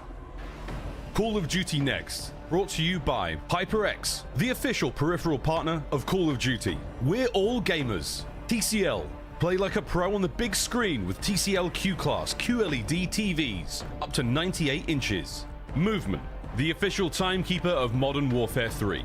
Go to mvmt.com/COD to see the limited edition Watch collab. Backbone, level up your play with Backbone and Call of Duty Warzone Mobile. And Lovesack. Lovesack Stealth Tech is a proud partner of Call of Duty Next, bringing unparalleled immersive surround sound to your at-home gaming experience. Ladies and gentlemen, mesdames, messieurs, welcome back to Call of Duty Next. Zombies! Where do we even start? Oh my God! I mean, it's what? We've got the spiritual successor to Outbreak from Cold War. We've got everything we know and love about zombies, and a big old look at what they called the big map. Did you notice at home when you saw that screen grab? Oh, that's a big map. That's the sort of map I could see 100-something players jumping into and fighting until the very last man or woman standing. Guys, zombies, let's get into it. The ray gun on desk right now obviously is very, very appropriate. It looks sick. It looks fun. I mean, I cannot wait, frankly. I think the big thing is that it's almost like a gateway for others who have never played zombies before. It's Warzone type of style. You have also ether, waves of ether coming in that make your life a lot harder, as if zombies wasn't hard enough. But just there is something for everybody in this zombies game. It's so fun. I actually, could see a couple of the pro players in the CDL reacting to zombies and being like, hold on a second, are we going to play? Our good buddy Sim is already tweeting about it, saying zombies look sick. It does look sick, Sim. You're absolutely right. But yeah. Ali, I mean, this is like, we're going to pull up as a squad. We're going to have our own whip. All of our skins are involved. We can enjoy the cinematic story moments, and then we can get absolutely into the action and play around with the zombies. Absolutely, Miles. I know that you're going to be on the outskirts for a hot minute. Don't worry. Yeah, don't he's worry. slow. Yeah, don't worry. Me and Ant will take all of the really difficult hordes as we head towards the center. And it kind of gives me, because I played a lot of Outbreak, so I am kind of curious as to, like, they talk about the 3 different levels. Like, how serious are we talking about the jump between those levels? You know what I'm saying? So I'm really excited to jump in. Well, what I found like really interesting was the way that you can exfil with weapons and bring them back later on, right? Because like we can have strategies like you can get all the perks, I'll get a crazy weapon, Ali gets another crazy weapon, and then we come back in and instantly go to the hot zone. So Zombies looks amazing, man. And those monsters were terrifying. We heard the devs so passionate talking about how insane the zombies are going to be in this game, and that's what I get most excited about. I just want to see that whole horde come towards me. I want to have that crazy Scorcher, light them all up, and get to the action right away. But they have those layers for everybody. If you're new to zombies, you can just stay on the outside, loot up, and take your time. So a bunch of different elements to this year's zombies, and I'm super excited to get in there. Certainly are tons of elements to be excited for, and we're also so excited to announce the Soul Harvester Tracer weapon blueprint for the Modern Warfare 3 Vault Edition. This gun is stunning. It will be available starting October 17th in Modern Warfare 2 and Warzone to anyone who pre-orders the Vault Edition, and comes to Modern Warfare 3 on launch day, November 10th, folks. Make sure that's in your calendars. You're going to want to run this blueprint, I promise you, when the Haunting launches, because in addition to the tracers and custom death effects, it will help you collect souls faster in a special upcoming event. Stay tuned. And you can turn those souls in for rewards as well. So when Modern Warfare launches, the blueprint is going to come with the dead wire ammo mod that lets you electrify undead hordes. You mean to tell me there is an actual weapon that can fetch me their souls? I just wanted to get it out on broadcast. Sorry, guys. It in, didn't he? Plenty, though. Still coming up later today. COD Next doesn't finish just yet. We've got a day of Call of Duty action ahead of us, ladies and gentlemen. Immediately following Next, we will be Code Bowl 4, presented by USAA. Join the top Call of Duty streamers and military esports teams as they compete for the coveted Code Bowl trophy,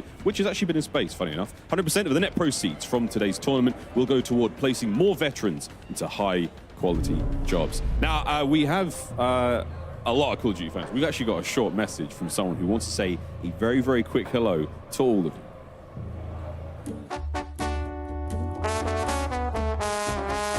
¿Qué rollo plebada? Puro Modern Warfare 3 y pura WP. Se viene algo chingón.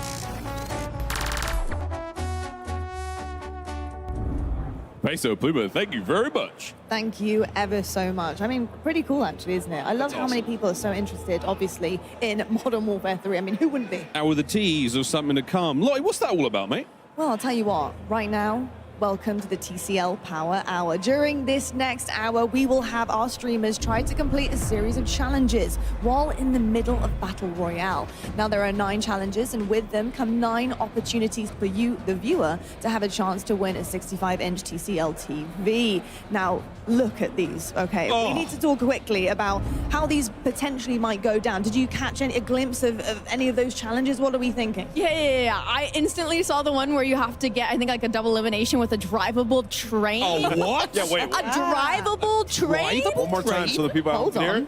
You have to get a double elimination with a drivable What is that? Hold on. It's a train you can drive, guys. More on that later. But we did this last year. It's a lot of fun. So when our streamers are involved in that big old game of Warzone, we're going to be keeping an eye on these challenges. And if we do manage to complete that bingo card of Mania, you might have a chance to win television. Very exciting stuff. Yes, and during this next hour, to enter for a chance to win, you need to submit a tweet using the hashtags #CodNext and #TCLXCOD sweepstakes. For each challenge completed by our streamers during the TCL Power Hour, a winner will be randomly selected from all eligible entries received for a total of up to 9 winners, folks. We'll be keeping you guys updated on completed challenges as we see them come in, but we also do ask that you help us out as well. So take a screenshot of a challenge being completed and tweet them to #CodNext and #TCLXCOD sweepstakes. Well, with that, very, very excited. But with that, our time has come. We're now going to hear a quick word from our sponsors, and then it's back over to Golden Boy and Stephanie at the desk with a very, very special guest, Raven. And then it's time for Warzone. Don't go too far. Call of Duty Next, brought to you by Little Caesars, a proud partner of Call of Duty Next and Modern Warfare 3. NVIDIA GeForce, level up your Modern Warfare 3 PC experience with performance multiplying DLSS 3 and latency reducing reflex. Herman Miller Embody gaming chairs are being used at today's event. Check out Herman Miller Gaming's entire portfolio of products at hermanmiller.com/gaming. And Elgato, a proud partner of Call of Duty Next. Welcome back, everyone, to Call of Duty Next, and it's now time to talk about something I know all of you people at home are excited to talk about. It's Warzone and what we should all expect in the next chapter as we go into Modern Warfare 3. At the desk, we're now joined by Ted Timmons. He's the Senior Creative Director at Raven Software. Ted, it is a pleasure to have you here, my friend. How you feeling, man? This is something else. I can't wait to show you what Raven's At 250 players, you know, it's kind of big. It's something, yeah. It's just a couple close friends. Yeah, I mean, we dropping just by. A couple homies. Playing some games. Have a cup of tea. Yeah, a cup of tea. You know, do our thing. I could actually go for a good cuppa now that I actually think about it. We're in the right place. We'll offline. Yeah, we definitely are. But yeah, we're really excited to have you and talk all things Warzone because I know everyone's chomping at the bit to get this information. They are, and we teased it a bit earlier. There's a new map coming to Warzone later this year, I'm happy to say. But Ted, tell us where we're headed. Ready? Welcome to Urzikstan. Ooh, okay. Where the Middle East. Take a look. Here's Urzikstan. This is it. We've been waiting. We've been sort of hinting all day long, right? Hinting all day long, a little bit for the last week. It's, of course, got 11 unique POIs here. POIs, all seamlessly integrated. Brand new map, full of wonderful nostalgia that we'll dive into as well when we play. And you mentioned this is where the Middle East meets Europe a little bit, Eastern Europe a little bit. Yes. And Urzikstan will, of course, be familiar to many Modern Warfare players as a central location from the campaign, of course, where Farah is from. Yes. This is my personal favorite point of interest, Zaravan City. Okay. You've got the huge construction site with the crane that's got an ascender. If you look carefully, you might see a zip line or two, which we'll talk about. Oh, zip line, you say. I saw that, and that definitely caught my eye. But any opportunity to also be in more lush environments with that industrial spin, I kind of like the Sorokin Industrial as well. This is on the northern side of the map. Again, when we think about something like Warzone, you need those industrial districts. We got pop-off power. I made a joke yesterday with our creators that they'll be popping off here, I'm Pop sure, off on later pop off? today. Yeah, That's going to be a thing. That's wonderful how it point works. of interest. This is Shahin Manor. Again, like really built around that kind of close quarters combat that we want our players to experience. Awesome interiors here. I've had some really fun close quarter engagements here. Lowtown. Lowtown. Where the rats are going to be hanging out. Here in Old Town, these are next to each other. There's a train line running through it. This is sort of in the centralized area of the map, so we expect this to be a hot drop. Yeah, Old Town, Lowtown, put nearby one another. Of course, we've got this beautiful ruined architecture, sort of a bit of those touches across the map here. And All of military base. I'm hearing this is your favorite POI, huh? my personal favorite, I love a military base way back in Verdansk. You can find me at the military base. And Very so familiar these with. bunkers speak to me. What's sticking out to me, looking at all of these different locations, is density. There's a lot in between different buildings, different locations. It really feels like there's going to be some fun opportunities to get some good fights in. Yeah, it was one of our focus points, and I love this vista shot of the map, but it was genuinely one of our focus points was to say, how can we make a more dense map where it feels like, in terms of like rotation opportunities, the regain, that there's always some way like you can go and kind of call home. So glad it's coming across. And we touch on, I think what's really interesting is you and I have talked, Warzone has been here for a number of years now. We've had a lot of opportunities to take those experiences, and it feels like you guys have really worked to apply those experiences to this map. Yes. It's one of those things where when we start to talk about the game, we always reflect on, the many, many years of Warzone now, what our players have loved. So I think when players play, and you'll see this very shortly, there's little bits of every map that we've had to date, but at the same time, it has like a freshness to it. Like when we think about new maps, it has to have a newness at the very same time. So they're dropping in. This is They're it. dropping Right? in. This is the very first time you are we go. seeing live gameplay from Urzikstan. And who better than Dr. Lupo to take a look at, because he's going to pop a few heads from across the map too. So I mean, he's even trying to do it a shot. I mean, they're warming up, but I've seen him crush with shotties today in MP, so I have faith. Always does. This is actually quite exciting to check out here, especially that, we got ourselves a little bit of a fight happening here. So I think Lupo does manage to get the better. And just again, it feels so fluid. And I think one of the points that is really sticking to me here is also just on that movement front as well, right? Yeah, it was very important to us. Yeah. Yeah, and so tell us, Ted, Warzone shares the same foundations of Modern Warfare 3. Raven worked really closely with Sledgehammer to make sure all of those gameplay features that we covered in multiplayer earlier today are aligned with Battle Royale. Can you take us through that a little bit? Yeah, as you mentioned, we've been working with Sledgehammer all year. They've been a great partner, because we know when we make something like a big Battle Royale map, we need that movement to feel fluid. We need the traversal mechanics, the mantling.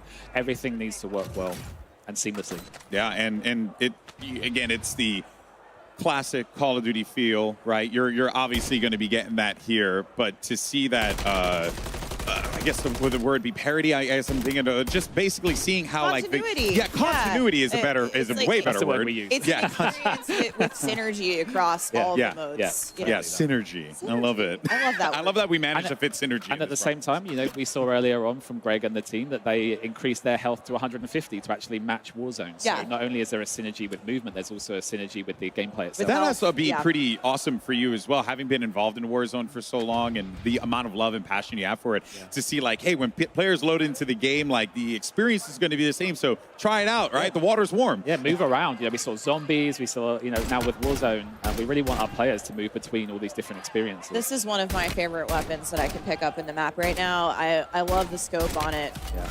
I hope Dr. Lupo likes it as Yeah, much let's as I do. see. I mean, I expect a lot of people to use this today. Oh, they're up in the crane. Oh, they're in the crane. Let's go. Okay, so Ted, the crane has a vertical ascender for you to get all the way up there. Oh, because it's such a good redeploy mechanic. You can literally use the map to redeploy. You can go up to the crane and jump off and go to wherever you need to go. So he's just equipped a Guardian. Yes. Guardian, we talked a little about in MP. I said I'd talk about it more in Battle Royale because I think this is something we're going to see a lot of today. This is a new kill streak. Can you tell us a little bit more about how it's going to play out in VR? It's I don't want to critique that gameplay there, Yeah. but maybe, just maybe, if he put it down, that could have been the area of denial that he actually needed to win that encounter. So it's very much about if you're being pushed or if you want to defend an area, get that Guardian down to keep you safe effectively. Yeah, so again, it's not eliminating any players, but it's that stun effect that it's having on Look players. at where he is now. Uh-oh, the gulag. and is that a fully kitted out gun as well? So this one's not. This is actually just I think it's normal AR. Okay, yeah, I see that. But what's interesting about the gulag is we've gone back to this 3-lane experience that we've had. So this is at the the brand SDF. new gulag, simplified. It's 3 lanes. Close.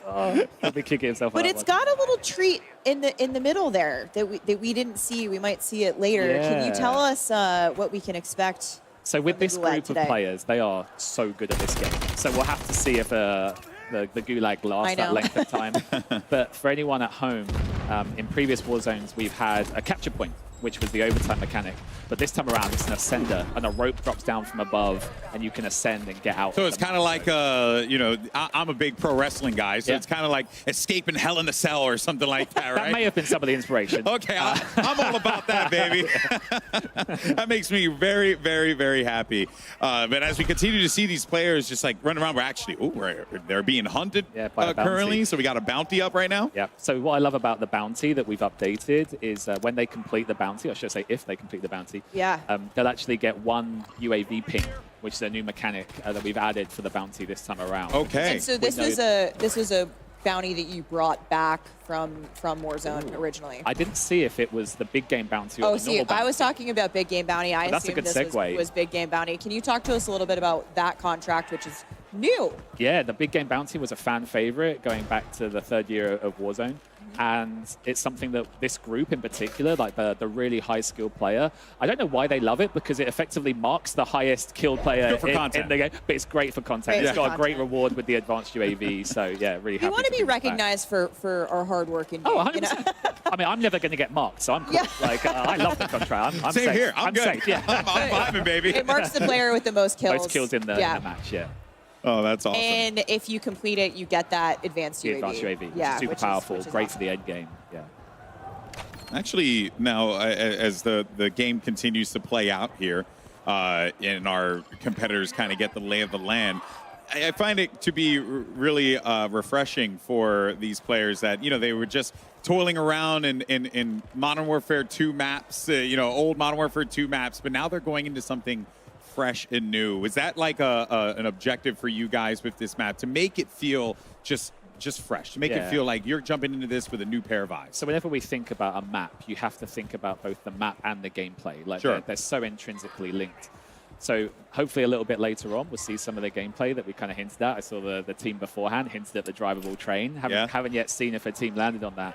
But that's the newness. You know, it's the new map plus the new gameplay, and those things combined will yield today's experience that everyone's playing. Yeah, and also feels like a lot of quality of life features, right? And also some great gameplay features that have been introduced into this that I'm also looking forward to, because traversal, the big thing in BRs, you got to be able to rotate effectively. If not, you're going to get wiped out to the circle. Seeing one right here, And actually. I see a use zip line off in the distance. Huh? We're going to get a better look at them Even here. better. This is the crane we were talking about earlier, so that's the So vertical you can ascender, go up. Yep. Okay. But for the first time, in You can addition to redeploy, going up. redeploy drones. As Oh, soon as the that's map cool. launches, we're bringing those across from Al Mazrah. But then, here's the new news. The new. I was going to ask when we were going to get horizontal zip lines. Yeah, so I mean, we were so happy to bring these into the map. It really fits the POIs and the layout of the land. Yeah. But also, you know, this group here, they're going to use them to push another team. Oh, yeah. Whereas for a lot of our players, they might use it to Evade. move away or evade Yeah. a team. So it's got dual purpose. I'm sure we'll have encounters where they meet each other. On the zip What happens when two players on a They go zip line? They go past. They go yeah, past each other? Okay. But you can use your AR. So. But I mean, like, you should shoot. Yeah. You could duel like an old British right. horse. You can do like 10 paces, turn around, zip, and then just go and try and see if you can It's take content. each other out. It's content. No, that is Also, really though, cool. especially over water, we saw them sort of between the higher buildings. We're going to have them across the water. I think in terms of getting across this map, can you tell us anything about this map in terms of size, sort of what to expect for folks at home who aren't going to maybe get a sense of it from everybody today. What we did was, obviously, we always look at like the latest map. So we look at, you know, Caldera and Al-Mazrah. So it's closer in size to Caldera, a little bit smaller than Slightly Al-Mazrah, smaller than Al-Mazrah. but it's more dense. So Yes. it should feel like, in terms of land space and mass, it should still feel very familiar. And so when you say dense, we mean to less open spaces more between packed. Yeah. Points of interest, of course. And I'm even seeing it here. Like, there are some wide open spots where snipers can have a great time, but there's so much like urban, dense environments. Yeah. Has there been some like really cool play tests where everyone's just like scrapping it out in these like wild locations, close quarters? Like I mentioned, you know, when we look at Low Town and Old Town, they're kind of like the rattier places. But, you know, again, we'll talk about some of those gameplay mechanics that we've added to improve that. It's it has the train line that runs straight through it. Okay. So you'll be in Low Town, maybe just like getting into it with another team, and then another team just comes steaming rolls through, up literally on the train, and potentially pushes the team through the POI. And Old Town and Low Town, of course, are on that central landmass. And here's the train. Speaking of the train that stops in Old Town. Yes, yeah.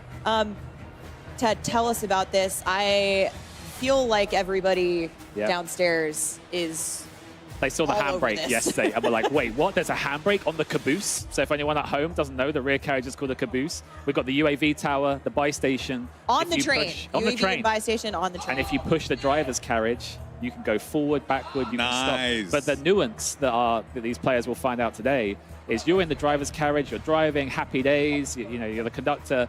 But if a team jumps on the back and throws that handbrake, you're going to have to go and engage. That's cool. Okay, Or I didn't know get in that. a war switching Yes, on no, and no, off. no. Yeah. So the handbrake controls it. controls all of it. So, That's the so master you have to go control. back and. So there's almost like a decision you have to make of like, well, do I want to put a body over there, have someone defend the handbrake, but then you might be running into a full squad. So there are going to be some decisions players are going to have to make with these with this train. Yeah, we had a great play test where I was on the train with a few others, and the train stopped, and we were like, hang on, we're here. We're all here. we're here. So that can only mean one thing, yeah. So it's a great like realization moment. Your detective Yes. work. Yes. You're literally doing a head count. How many people Say are present. Yeah. We're seeing some super fluid movement here. We just saw them kind of parachute from building to building. They're on the move. I think they're getting to a buy station up here. Maybe pick up some gear. And Ted, which POI is this? So they're just above Zaravan City, sort of in the old town, favorite. lower old town area. Again, I love the style and the theme. Like So this different. has that Yeah. kind of Al-Mazrah like feel to it. Yes. And Yeah. of course, fictionally, in the great Modern Warfare universe, Urzikstan shares a border with Al-Mazrah. It does. Yeah. Okay, I just love how deep into the lore you are. I am a lore head. Yeah, I'm a lore head too, so it makes me very happy to see another fellow lore head here. When I watch these guys behind us, our awesome creators and community making the story, you know, making their content about the storyline and the narrative, I love it. I'm so excited. And Ted, you always say, you know, they're the storytellers, and you know, you guys are providing them those raw materials to create. And I Yeah, we love refer that. to it as the canvas Yeah. for them to paint on. You know, it sounds corny, but those are the kind of things that we think about when we think about the types of map and gameplay we want to create. And if you look carefully, I've seen it happen a couple of times already. We have unsuppressed red dots that now show up on the minimap. Okay, Yes, the classic minimap behavior will behave the same way in Modern Warfare 3 multiplayer as it will in Warzone. So that unsuppressed fire, visible. How has that added to the game? When you think of something like a big map BR, like Battle Royale, it's really important that you know where engagements are happening. Yes. For a lot of players, it could be they want to avoid that area, or for other players, they want to move. Did we get? Personal favorite, I believe this is the cash gulag. Here we go. Let's have a look. We love the money. Well, let's see Pick how up this as much works as you out. can. Let's see if the Ascender comes down. Let's see if they push, or they're pushing. I don't know if they're even going to have an opportunity 5 for it. seconds. These guys. Go. Oh, let's go. That was good. Oh, so Very now that we clutch. See the stress in her face. Like She's the like, relief. yeah. Now that we did see it. the gulag, and of course, shout out to Chica for the clutch there. What are some things that we should be expecting for the gulag, because that was different. That was different than what we saw before, Alex. Yeah. In fact, we got some video. Here we go. This is the OG gulag. This is what we're going to be playing Three lane. most of the Yep, time three lane in structure, the yeah. 3 lanes. But Ted, for the first time, there might be some other gulags. Yes, so maybe right on cue, we'll see the night vision gulag. Look at that, No Stephanie. way. So this is something that can happen from time to time. It's a chance of it happening.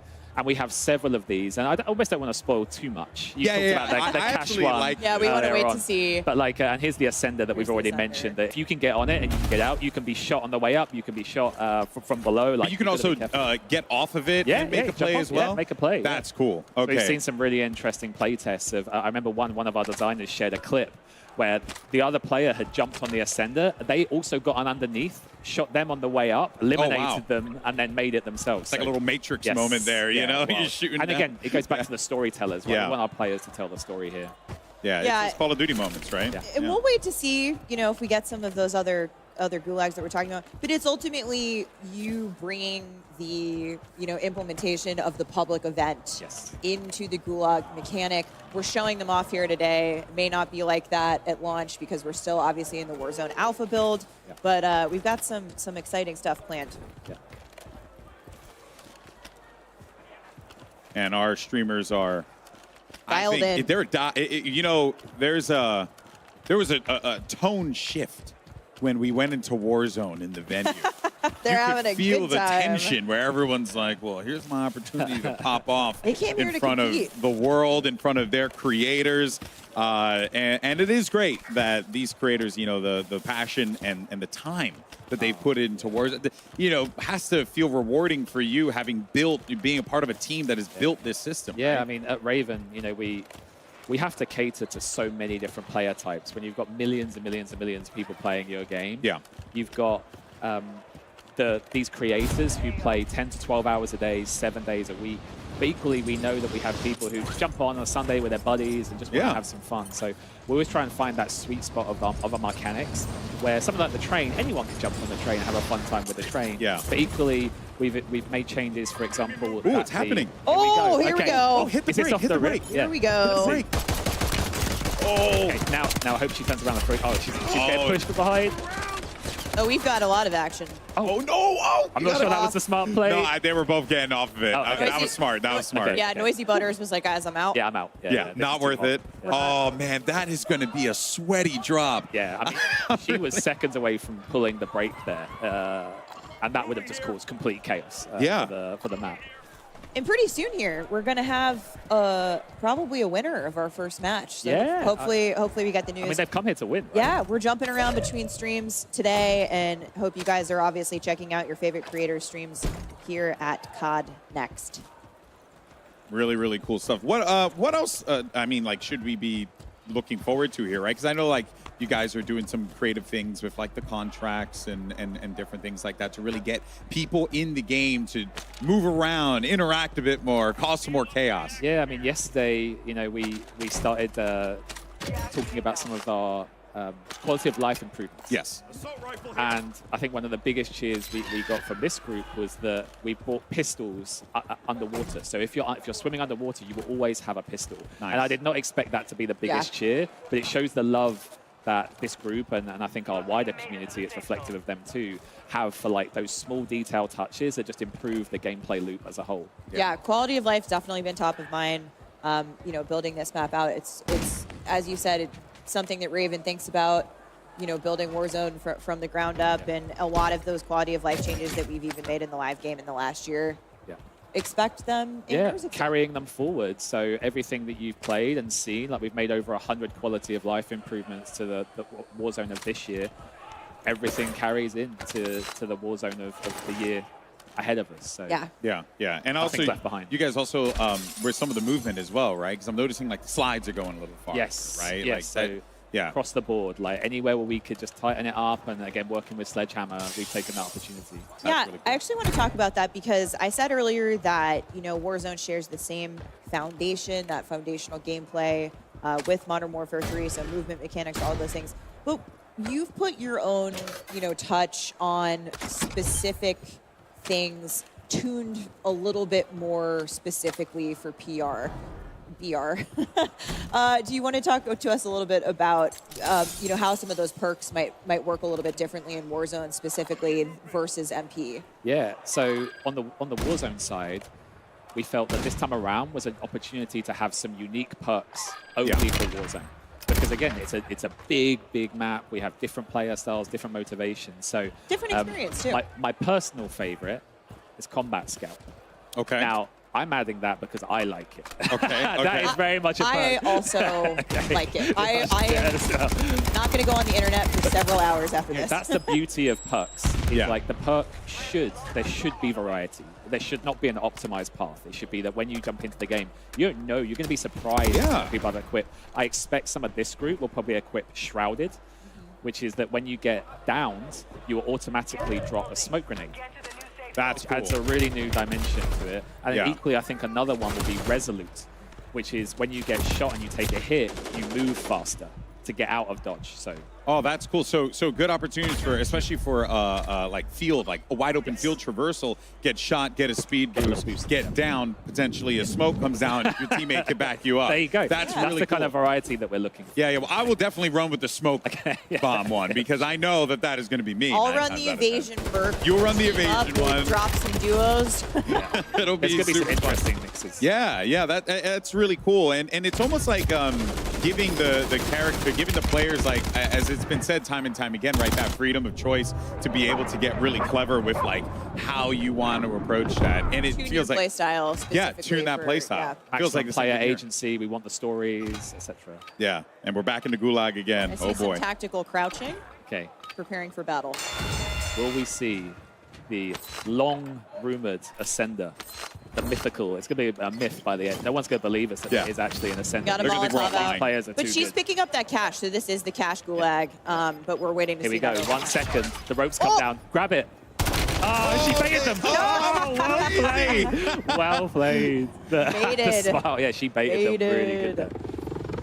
I don't blame him. I would have done the same thing too, just gone straight it was a for the honey pot. rope. It was like, oh, honey. I'm going to grab some honey. But now she's got that cash, right? So she's got both of her. She's got one teammate down. She can go grab them if back. they don't get it out of. I think she's trying to get out of the gulag. Oh, someone just actually did a buyback, so she's got to be careful. Yeah, here you go. There's a fight going. Here we see maybe somebody. Yep, you can see the unsuppressed red dots on the mini map as well. Oh, the other teammate's down. Oh, she's pushing. Here we go. This is ambitious because she's literally. I think, does she have any help here? I don't think she does.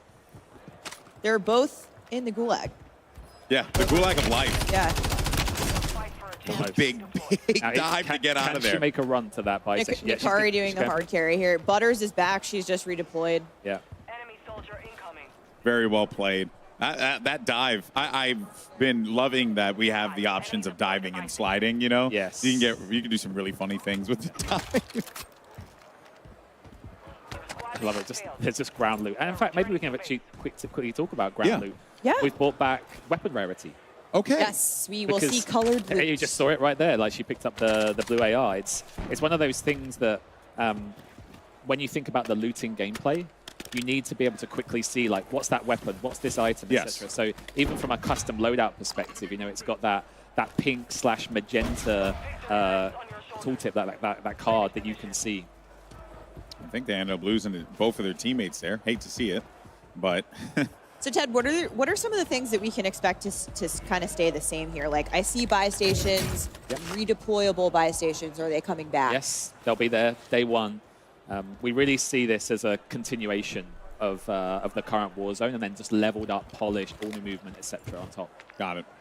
So something that a lot of people in this room care about. Yeah.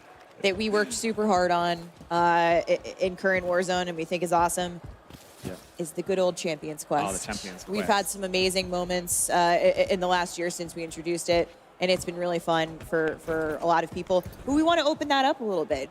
What can you maybe breadcrumb us a little bit for what to expect with where you might take us with Champions Quest in the future? So Champions Quest is something that we're going to be launching during the first season. So we don't want to reveal, oh, she's on the horizontal zip line. But I'll try and stay focused. There's so much going on. I saw the train. I was like, oh my God, the train. I want to talk about the train again. But no, Champions Quest, it's been a huge success for us all year long. You know, that ability to nuke the map, the challenge of doing it is just unbelievable. Yeah. So what we want to do for next year's Champions Quest is allow players to steal it from the team who is doing the Champions Quest. You can only steal it once. Okay. So it's only once. It's not going to change. If you see a team is doing it, push them, be the first, take them down, they'll drop the contract, they'll drop the pieces. You can pick it up and try and take it through to the finish. My goodness, I cannot wait. All right. And it gives people more options to get on something like Champions Quest. You know, they're not the only ones who get to enjoy it. Yeah. Ted and I are going to squad up. We're gonna get our take them down. our first time CQ win. Or potentially lose it, you know? Yeah. Oh, okay, I'm sorry. I didn't mean to put that negativity out there. I'm so sorry. Well, let's actually go ahead and check in on our TCL Power Hour and see how many challenges have been completed thus far for the days. And remember, for each one completed, you have a chance to win a 65-inch TCL TV. All you got to do is enter that hashtag CODNext and hashtag TCLX COD Sweepstakes. Once again, that's TCLX COD Sweepstakes. For each challenge completed during the TCL Power Hour, a winner will be randomly selected from all eligible entries received for a total of up to 9 winners. And thus far, we have 3 of our items picked up here. So it looks like we still. I didn't see which ones it was though. Was it the train? Did we get the train? I hope so. I hope we get it. Can we see the card again? Yeah. Actually, can we bring it up one more time? I just want to see what we have. Here we go. We got the contract. We did get a drivable train elimination. Yeah, we watched it. Oh yeah, that was that. Yeah, the pistol For some fight on reason, the in my back head, I thought it was run someone over with the drivable train. I honestly did too. That would be legendary. If that happened and we don't know, I need to see the highlights. So Yes. I'll be busy later. That would be the first ever. It would actually be kind of cool. But there you see it there. But for now, though, we're actually going to head on over to Miles, Lottie, and Nameless, as well as Alley Cat, for their thoughts on live gameplay for Warzone. What you got for us, guys? What you think? Choo-choo! All aboard the new train. That's what I'm looking for, friends. I was discussing with this with you guys prior to we got on camera. It was like, are we going to drop train, win the fight, pump the brakes, take the cash, buy our gear, all aboard, next stop? It's going to be an amazing experience. Like, we're going to be able to finish on train. We're going to be able to rotate using the train. Francis Borgia's going to be out there well excited with the camera on his face because of the train. It's a big day for COD. All right, audience, if you want the freest kill in the game, make sure you go to the train to find Miles. The freest. But I do want to say, I was hoping that it was going to be an actual, like, train, like you turn the train on and you run somebody over to get out that bingo card. But now I'm seeing EMD, the train track. So I'm guessing you throw the EMD, you can stop the whole train. So forget about the stop and the drive. I'm going to be sitting in a bush next to the train track like, all right, Miles, you want to rotate to another side of the map? Well, you got another thing coming. Oh, that my train, my precious train. I'll have to give it a cool name. But yeah, really, really fun. I mean, like we've seen change after change when it comes to Warzone over the years. This one sort of feels, again, like movement's back. Everyone's super excited about that. Guns look really fun. But the increase in health, fights feel a little longer, you know? That's the big thing, right? It's the quality of life, the presence that the game now has. And do you know what I've absolutely loved about Raven and the team up as well? Is the fact that they have not been afraid to bring things back, to bring things back that the community wants. And I think that is just incredible. They're listening and they care. And that is definitely coming across the screen. So for me, I think, you know, things like the red dots that we're seeing on the map, you know, unsuppressed fire. We're seeing also just small things like the blue plates that are also happening in the HUD. And it's minor things that make such a big difference to, I think, the community that grind Warzone. It is their life, it is their careers. Many of them in this room right now. It's massive, and it's really exciting to see. Also, the quality of life upgrades. You know, we heard them talking about the unique perks that we're going to have in Warzone. Like the Shrouded is massive, right? You drop a smoke when you get knocked. We already do that in Warzone. We throw a smoke at our teammates. Sometimes you don't have one. Now that it's going to be an actual perk that you can grab, huge. Also, when you start to get shot, you talk about the health now, which is great, having 150 health. Well, now when you get shot, you move faster. So not only do you have that extra health to survive and evade enemies, you also have the faster movement with MW3 that they're bringing, and a perk that even allows you to get faster, because we know there are some players, come from myself, who's a bit more competitive. You like to get, you know, a little bit more aggressive and get in those 1v4 situations. You have the ability to do that, and it's all up to the player, which is great. There is one more perk which wasn't brought up by Ted, but Irradiated, which has got something to do with how you interact with the gas, but more on that later. Ha ha ha. Like, plenty more cool changes though. I mean, like, we've seen different field upgrades, we've seen different, you know, kill streaks, the Guardian being involved as well. I mean, that's something that I think Black Ops 4 players remember a little differently. This one doesn't kill you though, this just slows you down. It's like a gigantic stun grenade spotlight. Put it in a doorway, Miles. Put it in a doorway, but the range on that bad boy is crazy. Look, if that thing's good enough to slow down the Incredible Hulk, it's good enough for COD. That's all I'm saying. It certainly is indeed. I just got to say that I'm so excited to see how our creators, our streamers, the community react to this, especially when you check the timeline and seeing kind of what the noise is about. And Ali, looking across Warzone right now and the way that Warzone has been pushed forward, not only in terms of the map, and a lot of people talking about Verdansk and how much they miss it, the nostalgia coming forward, I think, from Urzikstan really does kind of give that reminiscence of Verdansk in terms of the way it looks and feels, the openness. We also have moments and places like Superstore, etc. There are drops there for everyone who wants to get a battle in and perform at the highest level.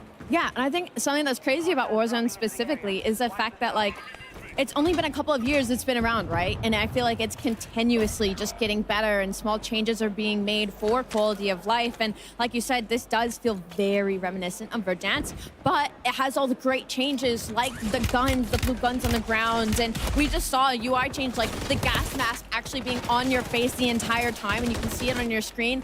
I will tell you right now, I'm somebody who has really bad object permanence. I would always forget that I'd have a gas mask. So now that it's like actually on your vision as well, so like it's a great reminder. Just really small things like that that can really change a game. That's something that I think community members have been asking for, the amount of times players enter gas or whatever. A few more really nice quality of life changes. No matter what your loadout is, you'll see on screen right now, if you're in the water, you have a pistol no matter what. Whatever your loadout is, whether it's 2 primary weapons, whether you've got a melee, whatever it may be, there is a pistol at the ready when you do go underwater. Same for all the ladders as well. So that element of gameplay, I know.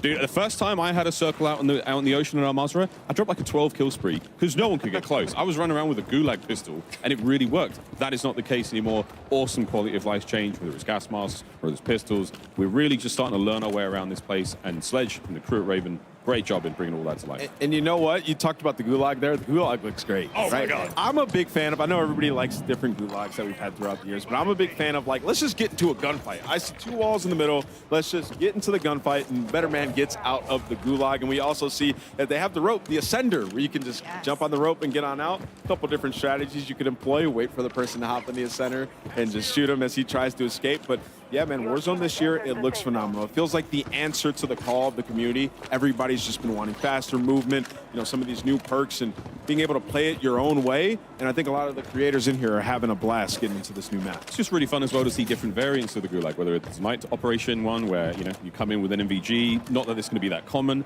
The idea that there's a cash gulag where there's money all over the place. I mean, yeah, I'm one of those players, I know a lot of my friends are, where you see it, you grab it, and that's going to encourage the loot. But there is a massive danger. We just saw one of our streamers leave the gulag with like 6.5K. Your teammate's That's insane. You can buy the Crazy. teammate back. That is a game-changing moment. That changes the way Warzone plays. And we want a little bit of random. You don't want this to be that predictable. The one thing you do want to be predictable is how efficiently you can take down your opponents. Yes. And that's been so nice to see. Headshot indicators now, when you see you get a double X on the hit marker, you know you're dealing damage to a head. The limb damage has all been uniformed across the board. So you're going to get a much stronger and more, predictable feel of how my weapon performs, how my attachments perform with that weapon, and how I can employ that to the best of my ability and the best of the situation I'm in. It's just really nice, man. The last thing you want to be doing is guessing in a game like this. And I think, exactly, Miles, and I think something that may have went over a lot of people's heads when they were talking about it was the evasion in this version of Warzone is going to be way better than before. We talked about that perk, but also the horizontal zip lines. I mean, that's massive. They've had big upgrades to quality of life in terms of trying to get in fights and evade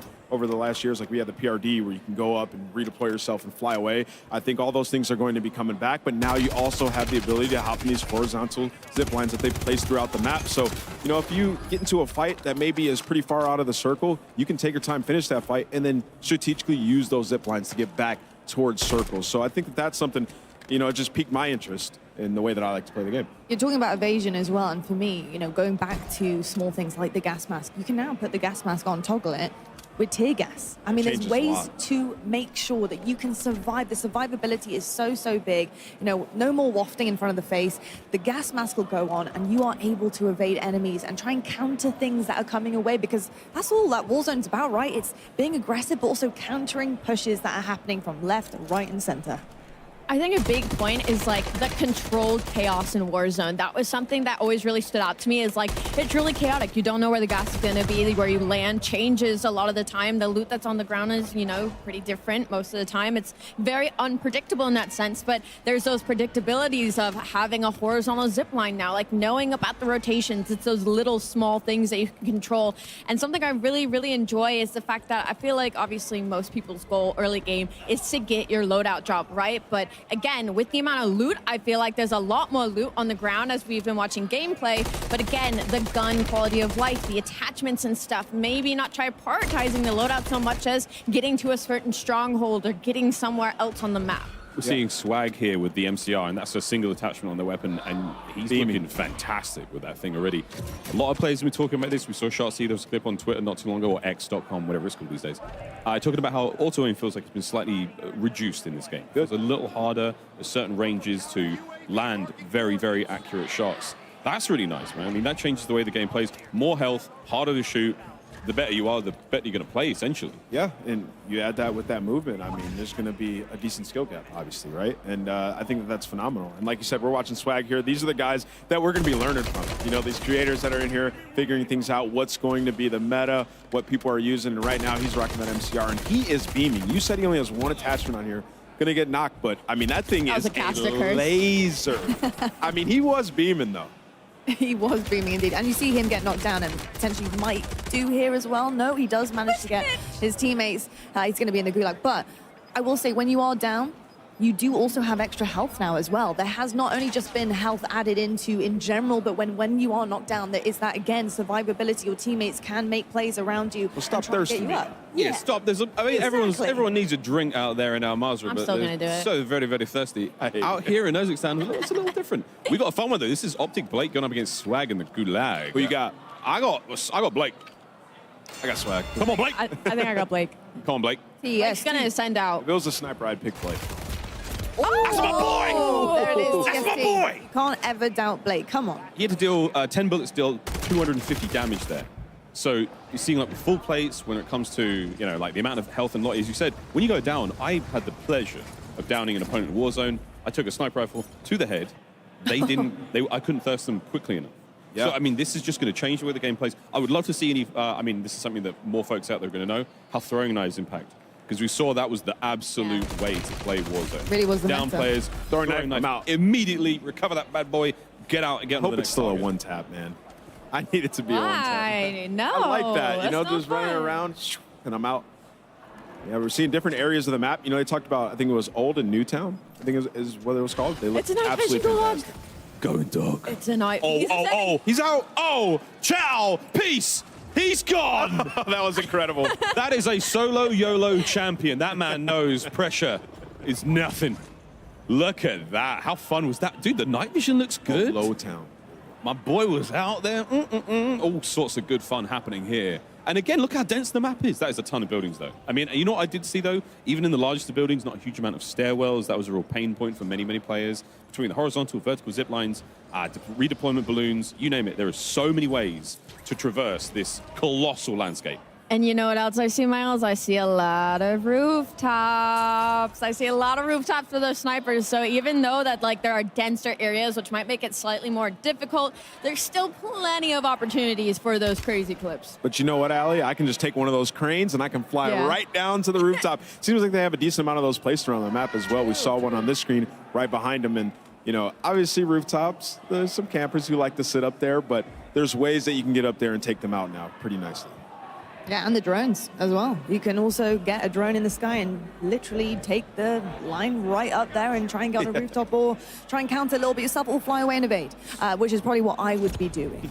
So we're still within the TCL Power Hour, looking to see if any more of those sort of the bingo card moments happen. Haven't seen anyone get a breacher drone elimination out. Oh, come on. Which is actually crazy because it's, I mean, from our experience, especially multiplayer, very easy to do. Yeah, I mean, you guys are all standing messing with movement. I came in, remember, I threw the breacher drone, 3-piece, like that thing is crazy. That was me. On the I was also on a part the of bingo that card, obliterated I squad. don't know if you guys saw, but there's also, somebody has to get a Guardian kill. No, it's a Guardian SC like an opponent who's affected by the Yeah, Guardian. just kill him, yeah. Oh, it does it like, this might be a Juggernaut suit. Oh, yeah. We are It miniguns certainly about looks like it, 'cause He's that moving minigun fast. is, Boy, schmoving. I told you, you'll be schmoving like you've never schmooved before, COD fans, in this game. Everyone's very, you know, nimble on their feet, a lot of twinkle toes, and you can even dress for the occasion and put on even slicker shoes to improve movement, improve speed, strafe speed, how quiet you are, you name it. Dress for the occasion, COD fans. It's time to dress up and have a good time. Certainly is indeed. I gotta say, it looks absolutely gorgeous. Just in terms of just the style. You know, we heard actually Ted talk about the way that it looks, and it's all kind of part of a bigger picture, looking a little bit like Al Mazrah at times. We also have Verdansk as well coming through, but I think the colors are just in perfect balance, so I think it also looks stunning. Yeah, I mean, a lot of folks are like, oh, we want to go back to Verdansk, back to Verdansk. Well, you're close enough. Urzikstan is the country where Verdansk was. Oh, yeah?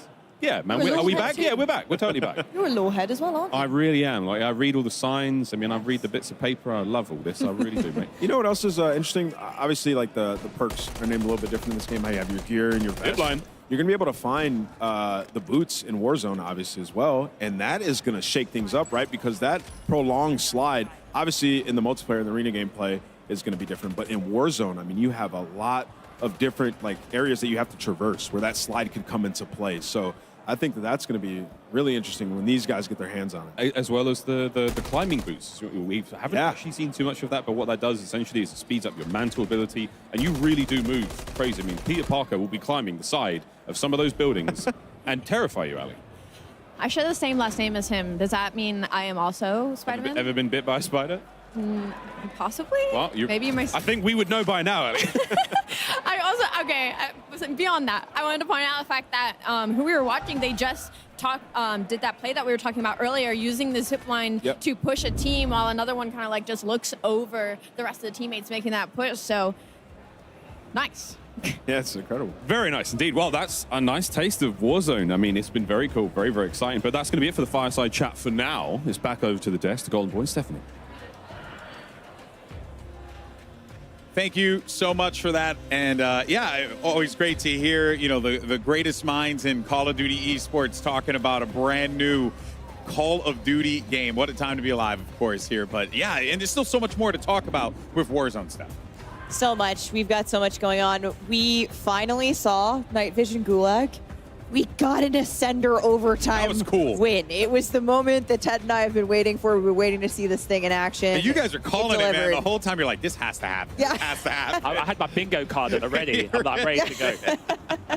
They're too good. We haven't had a chance to get to the overtime mechanic in the Gulag yet. It's wild. It's very exciting. And in total, I'm happy to say, Ted, correct me if I'm wrong, 4 different Gulags. Yes. With more to come in the season. With more to come. We want to make sure that this is an evolutionary part of Warzone. There's great ideas coming from everyone on the team because they're playing with the public event system, being like, oh, but we could do this and we could do this. So yeah, keep your eyes peeled because it's an exciting new feature for us. And we're back. Back in the game. Back in the action here. And it's so cool. You know, one of the things that the chat was talking about, you know, was about quality of life features. We've been really harping on that because it is important, and a lot of the hardcore players care about those things. We actually saw it right there, right on cue. Yeah. I swear I did not rehearse that. Tell us about the way the backpack works now. Yeah, this is a personal favorite of the team and mine. Like, we got together and we thought about what do we want the backpack experience to be like for this version of Warzone. And we did, like, the deepest dive, like, literally 3 days. Just all we did was talk about the backpack, and we got an amazing UI team. And we just thought about, like, one of the frustrations has been that when you pick up ammo, it goes in your backpack, but then if you drop the gun, you drop the ammo, and then you have to pick up the ammo and whatever. Yeah. It was like, we should make space to have 5 dedicated ammo slots. So you can carry, I think, like, you know, historical Warzone, it was always nice to be the mule. Yeah. And, like, you carry ammo and your buddy goes, hey, you got any sniper ammo? And you're like, oh, sure, I've got some, and you can drop it for them. And, like, we just wanted to bring that back. Yeah. And You put me out of a job there, man. But we kept the backpack because for us, the backpack opened up so many new opportunities, like to be able to carry multiple lethals, multiple kill streaks. So it was like, how can we merge everything we've learned from Warzone over the last few years into like one cohesive. And I think a lot of people are going to be very happy about that, just because, you know, I mean, ease of management. You don't want to do the inventory management sometimes when you're in combat. You don't have time to stop, pick up your ammo again, and so I think that the backpack experience, you're definitely going to see that that's been refined. But there's some other really interesting tweaks to the UI as well. We obviously added the squad cache widget in the live game, which I think has been really useful. I'm bad at math. I love it. And we're seeing here too, armor plates back to blue. That's a big one for me. I love that. It's the little things. I think when people get hands-on of this year of Warzone, I hope that they just love like everything, like the whole package that we're bringing for Season 1 and Day 1. Yeah. Speaking of the whole things package coming in Season 1, the new package, we're hype for the new map. Yes. But we also have a lot to offer, all different types of players. And I'm curious, Ted, if you can tell us what other maps we can expect once Urzikstan launches later this year. So obviously on launch day, they're going to get the brand new big map experience of Urzikstan. Alongside it, we'll have Vondel. Vondel! We'll have Ashika. Okay. Both have Resurgence. And we'll also have Plunder. Because Yes. we know, I love we know Plunder. there is Yeah. that core group. who I always love lose, but I Plunder. love it. It's all about that money, Alex. Yeah, it's About that clearly cash. getting that money. Straight cash, homie. No, that is awesome. So more experiences, more different, more variety of ways for people to be able We've to play got so Warzone. many different players, and they all play for so many different reasons. It was like, what can be the best version of Warzone on day one? It was like, that's the package. Awesome. So we got a really interesting preview there of maps and modes coming to Warzone when Season 1 launches later this year. And that includes, as you said, Vondel and Ashika Island staying put for Resurgence, Plunder Day 1, and obviously the new big map in Urzikstan. But Ted, I'm curious, as I'm sure many of the people behind me are here today, Warzone ranked. Ooh, yeah. Yeah, what's up with, You said it. with ranked in Warzone? So all year long, we've had a great partnership with Treyarch. I think since we launched in Season 3 Reloaded, the feedback has just been incredible. It's been such a great experience to see people jump in. Of course. And we know that going into this new year of Warzone, we just want some time to kind of digest that initial feedback and that initial... Let the map live. Let it breathe. Let everything people- breathe, all the right? systems, all the things. Exactly. So we're excited to say that in early 2024, again, working with Treyarch, we're going to bring a brand new ranked experience into Warzone. Nice. But apart from that, lips are sealed. Oh, I was going to try. I was going to try and pull a Stephanie and see what else I could get out Maybe of at it. the I really like to dig maybe in after. I'm sure a lot of people are over the moon about that. Yeah. Yeah, I was actually catching up with TP yesterday, and he was telling me like how much like ranked Warzone has like helped, to like really give him more things to do in the game, right? Because, when you're a competitive guy, you just like to get sweaty and play some ranked games. Like my buddies and I, who I play with back home in the UK, like when we play, it's like just that constant. Let's get to gold. Let's get to plat. Let's get to diamond. Yeah, and the like climb. just push Yeah, it. I'm And it's for iridescent, everyone. so I don't have to deal with Yeah, that. I'm actually top 250, but Okay, yeah, we got a it's to couple brag, braggers yeah. over here. All right. Me, I'm dying on the train. bottom 250. Packing all my ammo mule. I'm out here with a couple gods, and I'm just getting finessed out in the streets. Hate to see it. That is excellent, and I think that for a lot of people who really cherish that hyper-competitive experience, that's around the corner. Yeah. Excellent stuff. Excellent stuff. I love some rooftop gameplay, and I'm getting a good taste The of it vibes. here. I think vibes here. I referenced your vibes on the broadcast earlier. Did I don't you? know if you did it. I didn't hear it. I said, Amazing. Back at the good. Back in the It's gulag. locked and loaded, I think. Is it locked and loaded? I can't tell. I see one attachment, Okay, it's not locked and loaded. not locked and loaded. Sad face. It's one of my favorites. So for anyone who doesn't know, locked and loaded is you start with a fully loaded AR, fully loaded SMG, full armor. Full armor. Which So is it's great for regen. True 1v1. You keep the weapons. Keep it all and you keep go the back into the armor map with it. if you win the gulag. Yes. Absolutely Or wild. when you win. When you win. Yeah. Specifically. Okay. Yes, I always win, so I win my ones. It be like that. That is awesome stuff. But I also, with so much that has been shared, I can't help but feel like maybe there's just one more thing. There's always one more. Is there thing. one more thing? I knew I was on the money with this stuff. There had to be one more thing. There's always one more thing. What do we have? I am excited to ask Ted, before we let you go, is there anything else we should really know about 2024? Yeah, I mean, first of all, this is amazing. Yeah. To have this opportunity and for me to speak on behalf of Raven and the whole Warzone team. And I've said it already, our goal is to make 2024 the best year of Warzone. So when we sat down and thought about it, it's like, how do we deliver that to our players? So I'm We're really delivering it to them in an encrypted message. Yes. So It's next true. year we'll be adding Fortune's Keep to the Resurgence map rotation. It's back. It's back. Fortune's Keep will return in early 2024, but that's not it, Ted. I see something else hiding here. So the best part of this, by the way, is no one here knows. Okay. Okay.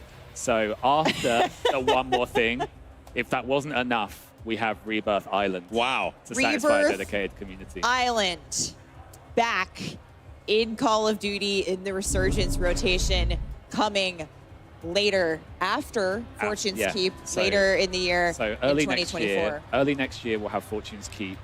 Just following, we'll have Rebirth Island. And I'd love to just give such a big shout out to our partners and friends at Hymen Studios and Beanox, because without them, those maps would not be possible. So big kudos to those guys. I am hype. I think the community is hype. We know they have been itching to have their hands on Rebirth Island. And speaking of Rebirth Island, I think we're going to hear some exciting stuff coming up next. Yeah, I'm over the moon. That seems exciting. It's a mic drop. Yeah, I just can't drop the headset. I know That'd you be can't weird. drop the mic. Does because this flip? Can I flip? No, we still have one more thing to do. A few more things to do. But oh wow. Well, firstly, I want to thank you for that. But first, before we do anything else, let's actually do one last check-in on the TCL Power Hour. See how many challenges were completed. Okay, so we're still at 3. We're still at 3. Wait. 4. 4? Ah, okay. The buyback on the the drivable buyback train. on the train. There is, of course, the buy station on the train, almost like that movable POI. I'm shocked we didn't get a breacher drone elimination. That just seemed like a gimme. Yeah, it really did. And the big game bounty, you'd have thought like someone would hear it. No. But you know what? It's all new gameplay. This is the first time They're all everybody's seeing discovering this it for in the first time. They're learning it for this first time, and so are the folks at home, and so more to come. Yeah, that's right. Well, of course, we want to thank you all for playing along. And as a reminder, for each challenge completed during the TCL Power Hour, a winner will be randomly selected. So what, I counted 4? I think it was 4 There was spots. 4, yeah. So there you go. Look at that there. And that's going to be picked from all eligible entries for a total of up to 9 winners. Now, of course, to enter, make sure you tweet using the hashtags CODNEXT as well as hashtag TCLX Sweepstakes. Once again, TCLX COD Sweepstakes. It's very, very important to include that hashtag. Good luck to everyone, and I hope you get yourself an awesome TCL TV. But that, of course, was an amazing first look at Urzikstan and what players can expect from Warzone in the future. Ted, before you go, I just want to thank you so much. You know, what I told Kevin Miles earlier, just that passion, all the devs that have come up here, that passion for what you guys do, it bleeds through in everything and the way you talk about it. So thank you for sharing that love with us, And if I man. can say thank you to everyone at Raven Software, every studio that's been contributing this year. We're one big family, and this is the greatest privilege of my career to be here today with you. So grateful for you as well. Thank you, Ted. It's awesome. Yeah, well, Can't wait to dive in. We are definitely grateful to have you and all the devs here to talk about this amazing game. It's been such a fun time. But for now, though, let's actually head down to Maven, who's going to put a couple streamers on the spot in the hot and ready seat, presented by Little Caesars. Maven, who you got? Thank you so much, Alex. I have Sally as a dog. You're going to be the Urzikstan Reaper. I got a feeling. What are you loving so far on the map? The movement is great. The sniping looked amazing. I didn't love that I lost my gulag, but everything else was great. What happened to the gulag, Sally? Take me through it. I got absolutely turned on by Smixy. Yeah, that's pretty much it. It happens to the best of us. But listen, I know you haven't, you've been someone that's grinded a lot of Warzone. You've taken a step back kind of this year, not putting as much time. Is it feeling just a little bit of hands-on? Like, is the grind coming back? Are you going to be carrying myself and Merc on the map? Yeah, I'm definitely down to carry you and Joe in my backpack. It's large. It's basically a duffel bag anytime, yeah. So what did you get hands-on with? Did you, outside the gulag, lost a little bit of time with the sniper? A little time with the AR? Like, what were you feeling the best of there? What's Sally as a dog's like go-to repertoire? So I picked up a sniper, dropped it, regretted it because when I died, I saw Reed Boy just popping heads all over the map. So that's what I'm going to get back on and try. But yeah, really looking to get going, grind this game out. It was a lot of fun. Yeah, I haven't sniped much as I used to. Like in the past, putting in so much time. Now let's take a look. Oh, listen, he's got great legs too. But the chair, look at this thing. It's a Little Caesars hot seat. You were a little bit worried if you were going to actually be able to sit in it, if you were to fit it. If it had been tested, you asked me. But how's it feel? It feels comfortable, ergonomic, and stylish all in one, yeah. No, pizza. You're looking absolutely fantastic. Hey, Sally, it's been amazing. Excited to see what you're going to do this year. You're one of my favorite content creators. I love you. Thank you. I love you too. Oh, that was beautiful. Let's get it over to Shift. I believe he's down with Tommy. Yeah, Maven, I'm not going to lie. You may want Sally to carry you, but there is no better person in the history of Warzone to carry a duo or a trio than this guy right here. Tommy, first day, hands on the game, initial thoughts and reactions. Let me have it. I'm loving it. The movement, the fluidity of it, the visibility of the game, everything's just so much better, and everything that everyone wanted, I feel. So, again, you were day one, Warzone OG. You played every map, including all the small things. We heard the teases on Fortune's Keep, Rebirth Island. If you were to tell the people at home, though, like, what does this map most feel like compared to other maps in the previous instances, where would you kind of go to? I feel like from the amount I've played, it's like a throwback to Verdansk, but with improvements. And the size of the map, there's not many dead areas, I'd say it looks like, from what I've played so far. Obviously, it's a little early to say too much on it, but I'd say it's a little bit of a throwback. Fair enough. Final points, what are like your biggest overall takeaways, especially from the competitive side? I know there's people wanting to say, let me get into ranked, let me get back up to those statuses again. Where are you feeling the biggest differences, either mechanically or maybe just aesthetically on the map right now? I mean, from the mechanics we've got so far, I feel like a lot of the competitive players, pro players, they're going to love it. I mean, they're going to find out their own little ways to move and how to improve the movement on the map. But just off the base, it's so much smoother, nicer. You get around the map much quicker, so it's real good. Fair enough. Tommy, thanks so much for stopping by. Enjoy the rest of the stream. And hey, with that, we're going to go back up to Miles and Lottie to give us their thoughts on, of course, what they saw with Warzone. But before we come back, we also have the Warzone mobile team. But of course, first, before we jump into all that, a quick word from our sponsors. Call of Duty Next, brought to you by HyperX, the official peripheral partner of Call of Duty. We're all gamers. TCL. Play like a pro on the big screen with TCL Q-Class QLED TVs, up to 98 inches. Movement, the official timekeeper of Modern Warfare 3. Go to mvmt.com/COD to see the limited edition Watch collab. Backbone, level up your play with Backbone and Call of Duty Warzone Mobile. And Lovesack. Lovesack Stealth Tech is a proud partner of Call of Duty Next, bringing unparalleled immersive surround sound to your at-home gaming experience. Welcome back to Call of Duty Next. We've just witnessed a full hour of all good, brand new Warzone action there on Urzikstan and much, much more. I don't know where to begin. We haven't got too much time to get through this one, guys. So, Lottie, you take it away from me. I'm going to put my microphone down. I certainly will. Do you know what? I'm just thrilled, to be honest. I'm sure Ted was on the desk watching some of those interviews with anticipation, thinking, how are they going to feel about it? You know, I've told them all this stuff on the desk, but, you know, how are they feeling about playing it? And I've got to say the reception has been phenomenal so far. And I think none of us are surprised, to be honest. I think with the quality of life updates, things that have been said for so long with the community, and it's come through and it's pulled through for them, of course they're going to be happy. But for me, that is a huge, huge dub, and I love to see that for Warzone. I mean, Lottie, think about it. If we just had the new movement, people would have been happy. We got a brand spanking new map as well. So many new things. And I really appreciate Ted going up there and explaining all that in such good detail, because I learned so much about it. You know, got to play it for a little bit, and it felt absolutely phenomenal. There's so much we're going to learn as well once we get our hands on it. So Warzone seems to be in a fantastic spot, Allie. No, really. And I know Golden Boy used the word genuine a lot, and for the devs, especially to feel their passion. I was on Twitter a bit, and let me just say, or X, whatever we're calling it at this point. Whatever. But I could feel the excitement from the community seeing it, like genuine, true excitement. And as we heard it in the interviews as well, like to hear it from the creators and pros in Warzone themselves, like it truly looks at its base off of release, like in beta. It's going to be so much fun. I know, beta's real close as well. I mean, this is the candy shop, and today we are all the kids. Very, very cool stuff. Can't wait. Really can't wait to get into Urzikstan properly. But we've got plenty of stuff to still get through today. So we've got all sorts of cool goodies to give away. We've got lots of news. And for those of you wondering about how you can play MW3, I want to remind everyone again that early access to the multiplayer beta kicks off tomorrow. That is for PlayStation players. Next week for Xbox and PC players. You've seen a ton of great multiplayer content today.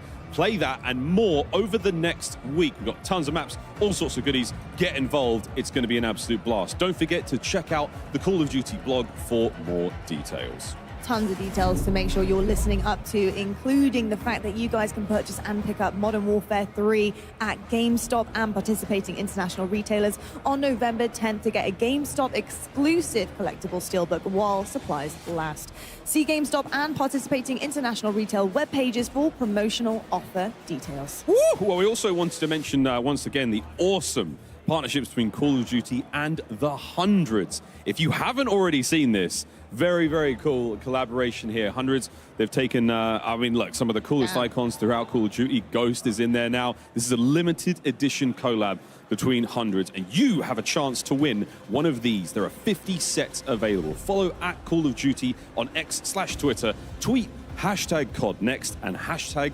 sweepstakes for a chance to win one of 50 sets of the Ghost Bomb collection. So follow the channel.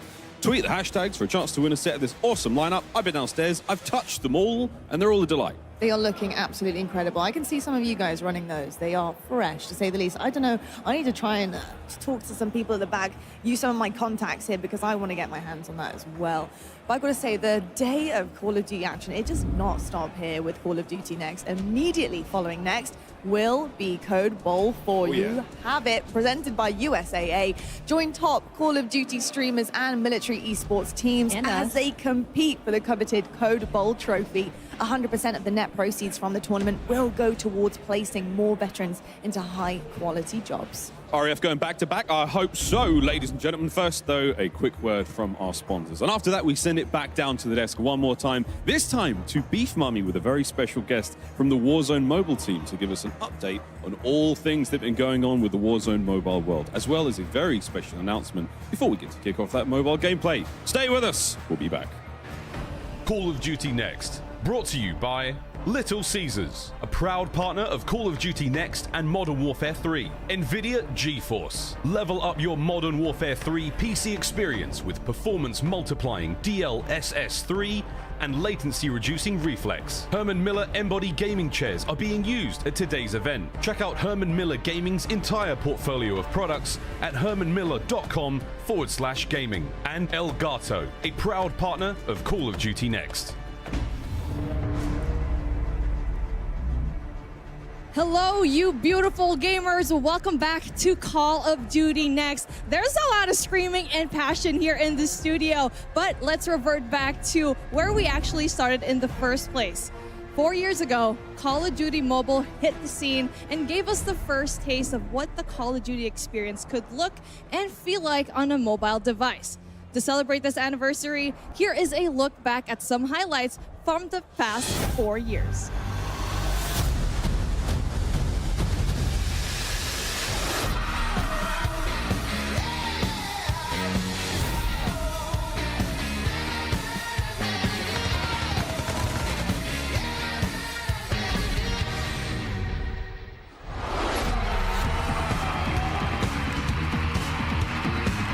That looks sick.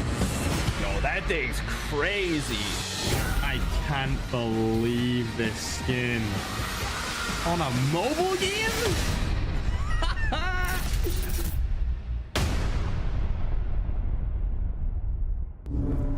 Man, actual goosebumps right now. But before we start, I just want to introduce the very talented people in my desk right now. We got I Hold Shift right here alongside SVP and co-studio head of mobile, Chris Plummer. Welcome, Chris. How's it going? I've been talking to you for about a year now. The game looks honestly super amazing. You know, it's hard to believe that it's been 4 years since we launched Call of Duty Mobile. It's been an amazing journey. You know, one that attracted 650 million installs. I mean, more than that. It's actually, if you put it in perspective, it's like taking the entire population of the United States and Western Europe and combining it. It's unbelievable. And we have really our fans around the world to thank for that and for welcoming Call of Duty into their mobile lives. We really appreciate that. As we look into year 4, we're really excited about all the new content coming. We have exciting new seasons. We have all new original content.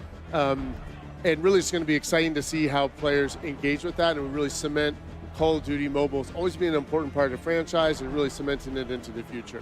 And well, speaking of like time in general, right? You were talking about the future, but let's talk about the past for a tiny bit. Just about a year ago, you unveiled a new, but in many ways a really ambitious project in the form of Call of Duty Warzone Mobile. Walk me in through it. What's been going on in there?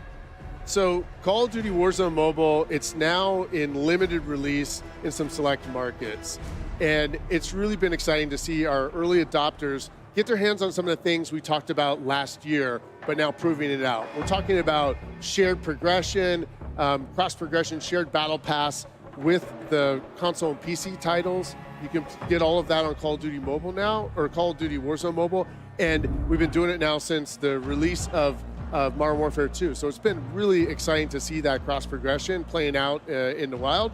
And we've also been watching the players jump into those 120 player matches against real human opponents. We know humans are more fun to fight against than bots, and it's really been amazing to watch that at scale. And doing it on the legendary Verdansk map. I mean, we all love that map. It's been fun to see that play out. I mean, it doesn't get any better than that. We've also gotten a treasure trove of feedback. I mean, we get feedback from our community, from our team members, from influencers. It's been great to see that community feedback come through too. And, you know, we've always been committed to telling our community what's happening, giving them the latest developments. And I know it's been a while, but we had some things we wanted to say today. So we're glad to be back. Yeah, hey, Chris, you touch on a lot of different things, and it's always fun to hear the dev team talk specifically about, we hear you, we see you, but I need to know more. We'll take a little peek behind the curtain. What are some of the big updates that we should be looking forward to? Well, first off, the graphics are looking better than ever. Since last year, the game is now rendering at significantly higher fidelity. This is to make sure that you don't miss a single frame of the action. You know, there's more pop, there's more sizzle, there's a lot more fluidity, a lot more detail. And the team was able to pull that off on a significantly lower install footprint. It's actually saving over 6 gigabytes of data on your device, and that's thanks to Warzone Mobile's new caching system. So that's been great. The improvements don't stop there. The team's also been hard at work on a lot of polish and improvements to everything from the way the game plays and feels, the responsiveness, and even the menu, so that it flows really well. A great example of that is we now have the Gear Up menu. So from one tap, you can access all of your gear, you know, all your stuff that you earn. It's now right there. You can tweak your loadouts. You can customize all of your weapons in Gunsmith. Gunsmith is also obviously super important. We didn't have that last year. We've got it now. So it really makes it a fully well-rounded experience and makes sure that everything feels just right. And yeah, it's just awesome. You can check it out now. Now, throughout all of what we just saw, last year you guys came out and revealed Verdansk, but I gotta talk more game modes. I saw El Asilo on there with some domination. What do you guys got cooked up besides Warzone? Well, you know, it wouldn't be Call of Duty without multiplayer. And so now to complement the Warzone Battle Royale, which is kind of the backbone of the experience, we now have in Warzone Mobile the full multiplayer experience that our plans know and expect. So we're talking about jumping into these really familiar maps for these frenetic battles. You can get in with your friends in and out real quick, or you can play all night long. And we're talking your favorite maps, most recent and familiar maps like Shoot House and Shipment, and it's all in there right now. And so in addition to Battle Royale, you can play MP. We even have the Shoot to Ship playlist, which is perfect for grinding out those camos, regardless of what platform you're on. You might be on the go, on the train, go in, grind a camo out. It's really great. I mean, definitely when you're talking about that cross progression, that is definitely one thing that we already saw last year in November. We were talking about it before we actually went here on the desk, is a significant part of the game. And now we're seeing all of these features being embellished, being tweaked, really good and polished. But the question on everyone's minds, I got to put you on the hot seat here, Chris. I have to ask, when is Warzone Mobile dropping and available for everyone to play? Well, we understand that everyone wants to know when Warzone Mobile will be available worldwide, and we hear you. We know that's important. The beauty of our limited release is it's given us a unique opportunity to see the true strengths and opportunities for improvement in the game. And over recent months, we've really discovered some just huge opportunities to make the game even better, and we took full advantage. I think what you will see today is that was time well spent. The game is now massively involved. It is advanced in every way since we showed it last time. And we just really have a few more things we want to polish up before we release around the world in spring of 2024. So the big thing about this is, I know we pre-registered last year when you went through this whole thing, and there are a lot of cool exclusive rewards that came out with that.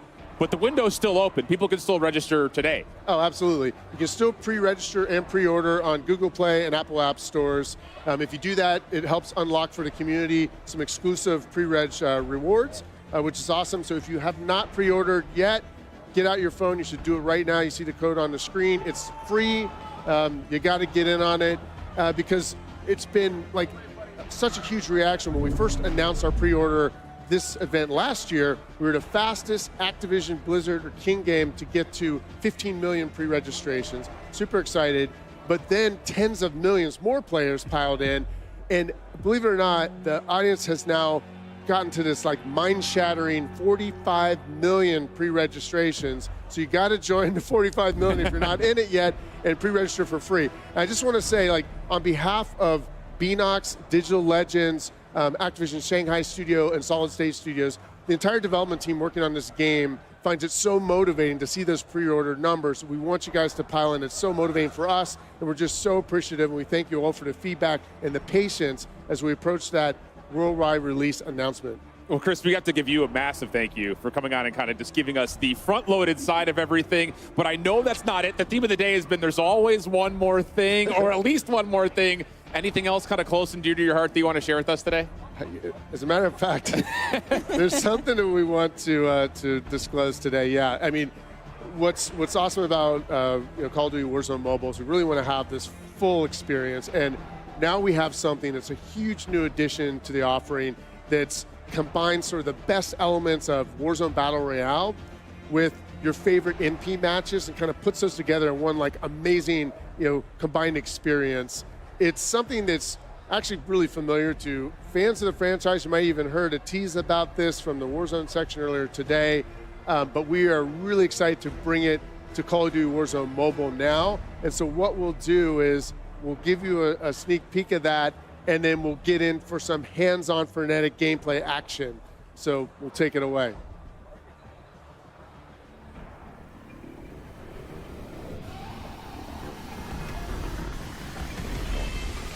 If you try to have a war, it's a war zone.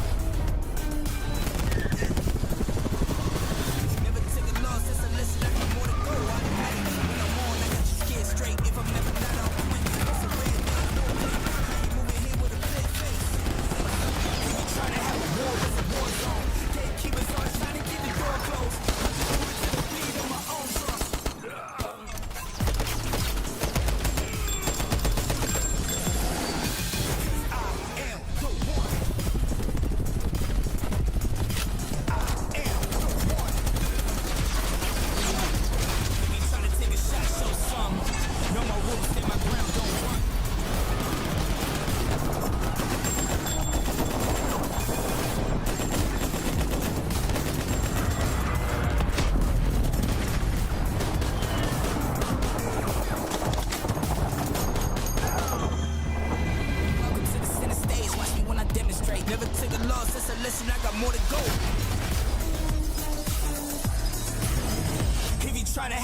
It's a war zone.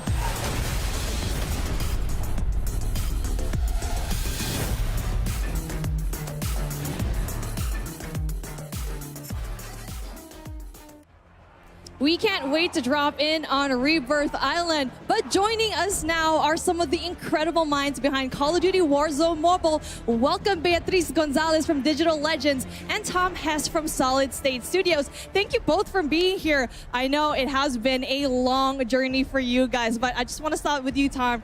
How are you feeling today? Yeah, we're super excited. We've been working on this game for a long time, so excited to see people playing it, and yeah, really excited to be here. So. How about you, B? How are you feeling? I'm feeling great. I think this is a great opportunity for us to connect with the players and soak up with this amazing atmosphere that we have here today. So pretty good. I got to dig into the meat and potatoes here, friends. All right. Because you hear Call of Duty Warzone Mobile, but some of the gameplay that we just saw included multiplayer. But Tom, I know that's not it. You guys are working on the BR side, the multiplayer side, and so much more. What do you guys have cooking up? Yeah, so first and foremost, we have Battle Royale, which is kind of the main staple. It is everything that players are accustomed to in Warzone Battle Royale. And what that means is we've got loadouts, we've got contracts, we've got kill streaks, we've got the buy station. And we even have the original Gulag. So I Yeah. think players are going to love it. Yeah. That's so cool. I know that that's always been one of the things nostalgic-wise. People see the word Verdansk and they assume that it's going to come with all the bells and whistles, and this time it sounds like it has. Yeah, we've got it all. So it's exciting. Yeah. Sweet Looking stuff. at the screen, though, you can see how good the graphics are. Everything seems to be very much optimized. I remember playing this yesterday, and it felt so different compared to the last time I actually played this game. And like what you already mentioned, multiplayer is already part of the game. You already know me. You asked me before the broadcast, what's your favorite game mode? For me, it's Hardpoint. Yeah. Yeah, so we are with, every Call of Duty has to have the modes. So we've got that in multiplayer.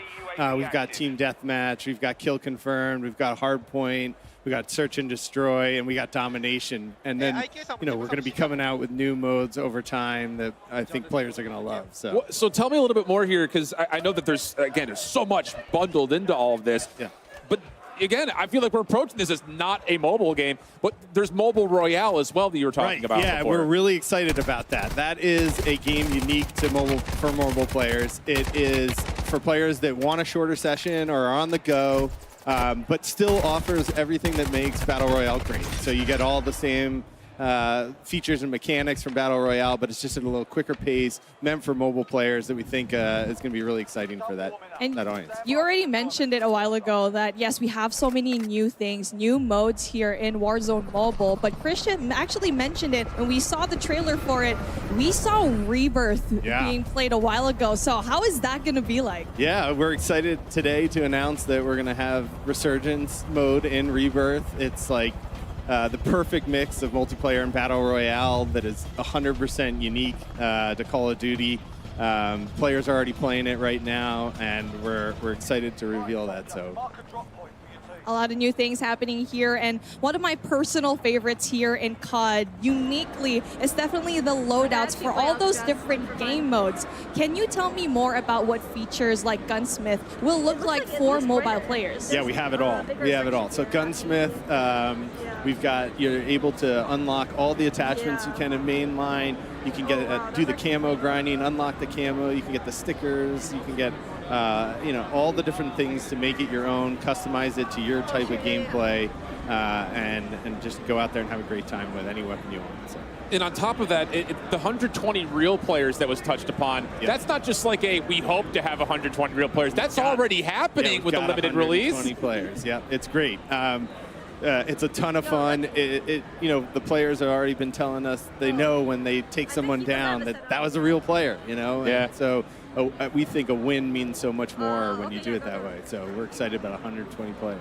And something that you have to deal with when you're actually going up against a 1v, how many players in this map who are, yes, real people, you need to have really good movement. Yep. And one thing that stood out to me the most while playing Warzone Mobile was how accurate it was compared to Warzone on console and PC. So how was it like going through all of that? Yeah, well, you're seeing everyone out here playing Call of Duty right now. And one of the things that is true about this all is that we are using a shared tech. And with that shared tech, we get all the great fluid movement, animation, everything that has become Call of Duty on multiplayers is in the mobile game.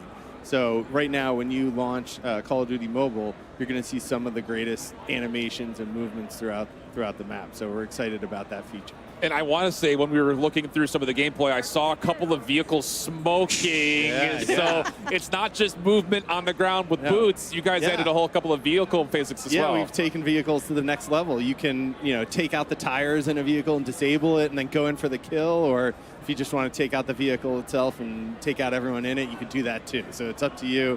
A lot of different ways to play with those vehicles. And guys, it's just, I think if anyone maybe missed the fact that we swapped to Warzone Mobile, they'd be like, wow, this still, like, what am I watching? This still looks like regular Warzone. The graphic fidelity is unbelievable. But compared to last year on top of it, I mean, I'm hard-pressed to, pinch myself to think there's no way this is a mobile game. Yeah, I mean, since you last saw it last year, I don't know where my thing is. Okay, here. There you go. Okay, so since you last saw it last year, we've increased the base resolution.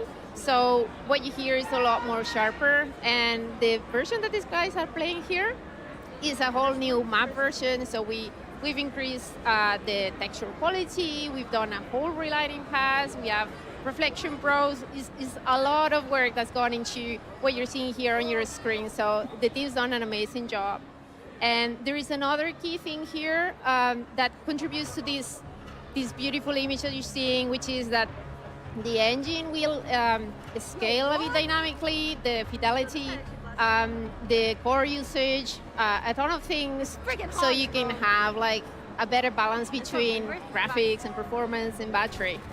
And the neat thing is that now the users, since quite recently, they can choose what they want to prioritize with the new graphic settings. Absolutely. I mean, okay, so Shift, you brought up a really good point. You said that it did look like Warzone. When I was looking at it, I had to double check my screens. Like, is this Warzone mobile or not? And you mentioned it's so good, B. Like, everything else looks so good on screen. And before the show, I was putting up on YouTube, Call of Duty, Warzone Mobile on YouTube. And the first thing that you would always see is gameplay, ultra max settings right there. And it always looks so crisp, so good. But one thing that I have to ask that is something that will definitely be a question in everyone's head is not everyone has access to the highest end devices. And the question that a lot of people may ask is, can I play it on my device? Yeah, that's all right. We got your back.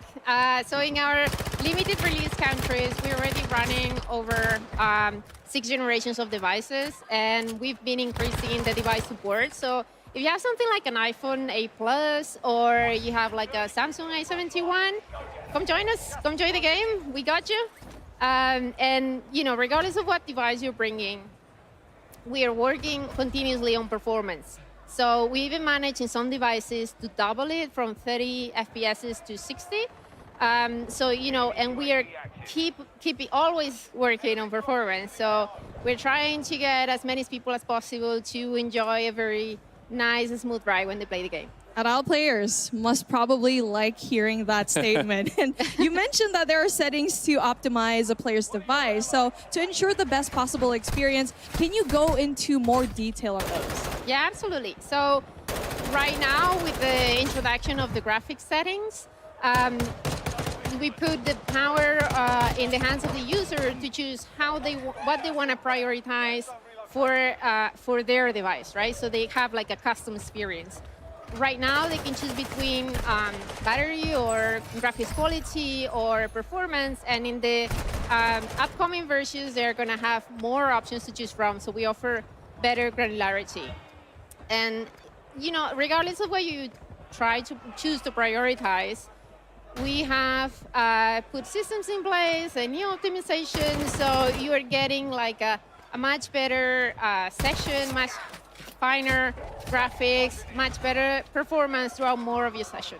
It's just, I think a lot of people that maybe are traditional Warzone players, they go to update the game on PC, and it's like, this is going to take 3 hours to do. So how have you guys managed to deal with the capacity, the size, the things that come with, like, I only have a phone, how do I store this? Because, I mean, let's be honest, we assume we see the name Warzone, and it's going to be a huge file, but you guys have really combated against that. Yeah, so we heard that, this from the community, and if you go now to download it from the store, it would be about 40% smaller than it was a few months back. That's unreal. Yeah. So you can store more of your cat pictures, no problem.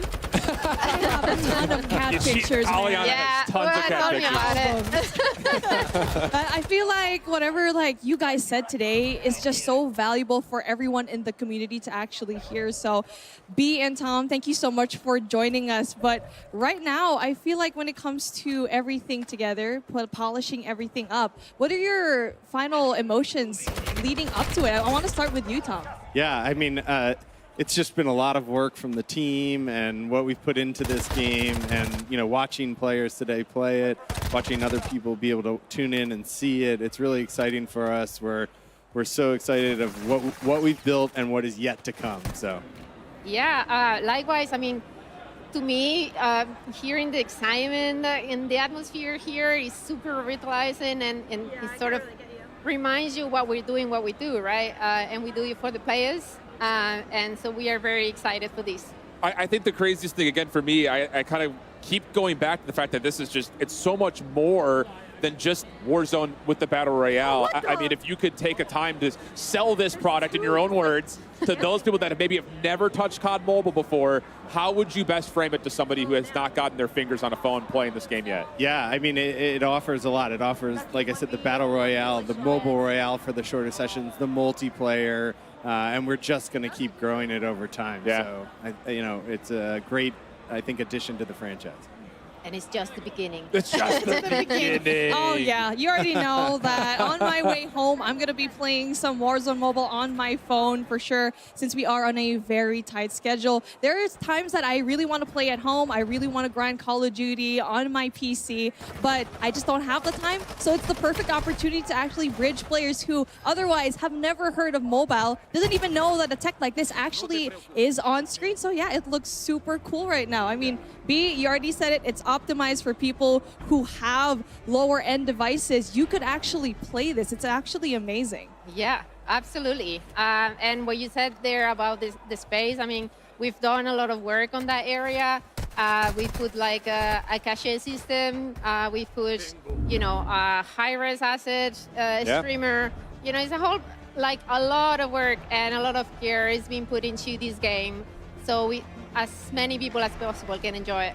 I think the coolest thing, too, is that even though you guys are going for the maximum package of being able to put all these great graphics into it, making sure that Warzone plays like Warzone, it's not out of touch with what a mobile gamer would want. The mini Royale style of it, the mobile Royale, rather, I think that's a really cool way to kind of keep it authentic and organic to a mobile experience. Can you guys kind of talk to the decision-making process of being able to include all those extra puzzle pieces? Yeah. I mean, when we look at play patterns of mobile players, it's different. You're not always just sitting down and playing for a couple hours. You just want to jump in and jump out, and we really wanted to make sure that the game had features and game modes that handled that. So, that's what we've got.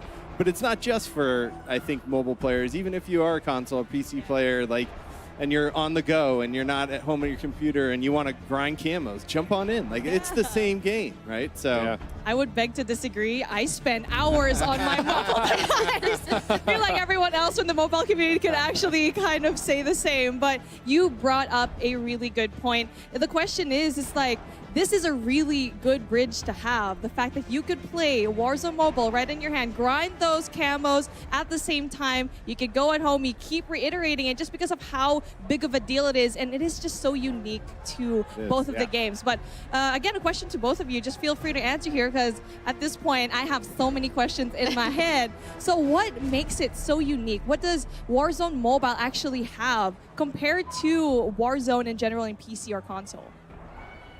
Do you want to go ahead? No, go for it. I leave it to the expert. I mean, we're a free-to-play game on mobile, and we've got both Warzone. We've got all the different game modes that come with that. We've got multiplayer, which I think is a big standout, and we've got mobile-only content, which you hear about more in the coming talks. But I think it really does a good job standing out as a mobile product against the other products out there. So we're excited about it. My anticipations are just I don't know what to expect out of you guys next. Because I feel like every time there's a major content drop from the mobile space, it's something completely groundbreaking to what Call of Duty was before. Even in the teaser after Chris's segment, seeing some a reflection back to some of the streamers' reactions to camos and stuff like that. Yeah. It's just unreal what you guys were able to do. Again, it's just, this is on a handheld device. It blows my mind. From someone who's not an authentic and normal into the space as a mobile gamer first and picking it up as kind of a side hobby, I mean, it's unbelievable what you guys have been doing, especially from the graphics side. That continues to blow my mind. Yeah, that was our goal, basically, to blow people's minds and get as good as you possibly can.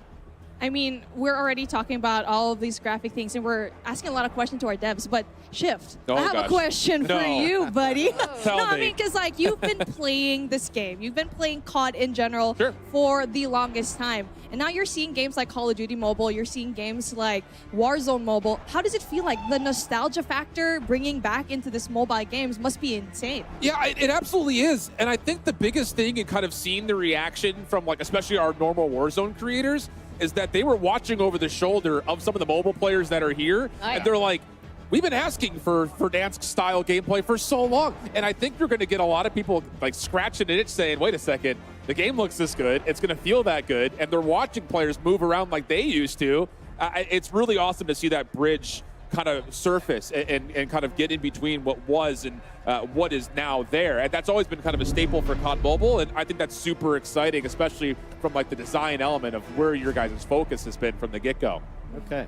Yeah, definitely. When it comes to like the focus and all of that, right? It is important that when it comes to a game, how you're going to be able to get into it. Usually mobile for a lot of the time, that could be the gateway for a lot of new gamers to actually get into COD, which is really something nice to see here. And I feel like we're on the opposite sides of the spectrum. You've been playing COD for the longest time. Yeah. I'm much of a newer gamer. So for me, having both of these really being connected is really thanks to people like you to kind of just weave everything together to have such nice and solid gameplay. But yeah, it feels super great right now. We've been seeing a lot of optimizations. We're so happy with what we're seeing. The mobile community, they're absolutely pumped up behind me. But I just gotta say, I don't want to keep you here for any longer. Thank you so much, B and Tom. I mean, the gameplay is absolutely insane, and I already know that before we leave, we gotta see some more gameplay in here. Yeah, thank you. Thank you so much.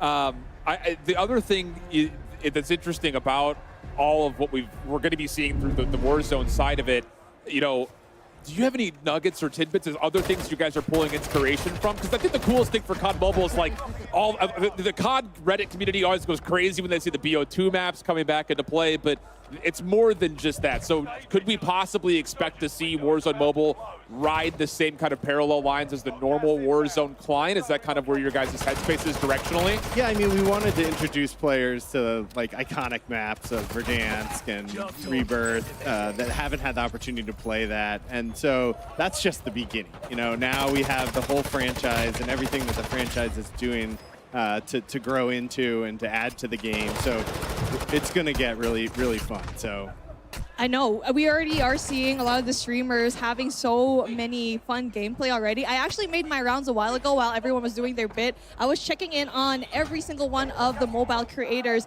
and they seem to be like they're having so much fun.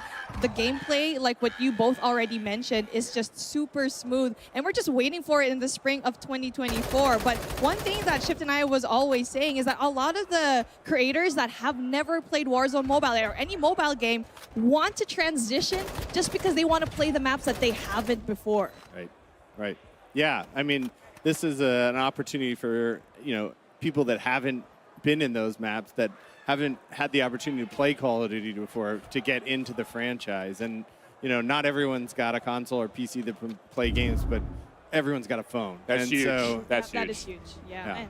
And it really is important for everyone else how accessible that actually is. Right. So yeah, again, let me thank you again for the nth time today, just because of your hard work and all. But yeah, B, Tom, thank you so much for joining us. You guys have been absolutely amazing. But now we are going to take a quick break from the desk to go down to Maven on the floor to get a read from the streamers on their experience so far playing Rebirth Island on Call of Duty Warzone Mobile. Maven, who's with you in the hot and ready seat presented by Little Caesars? I've got Bobby Plays, and he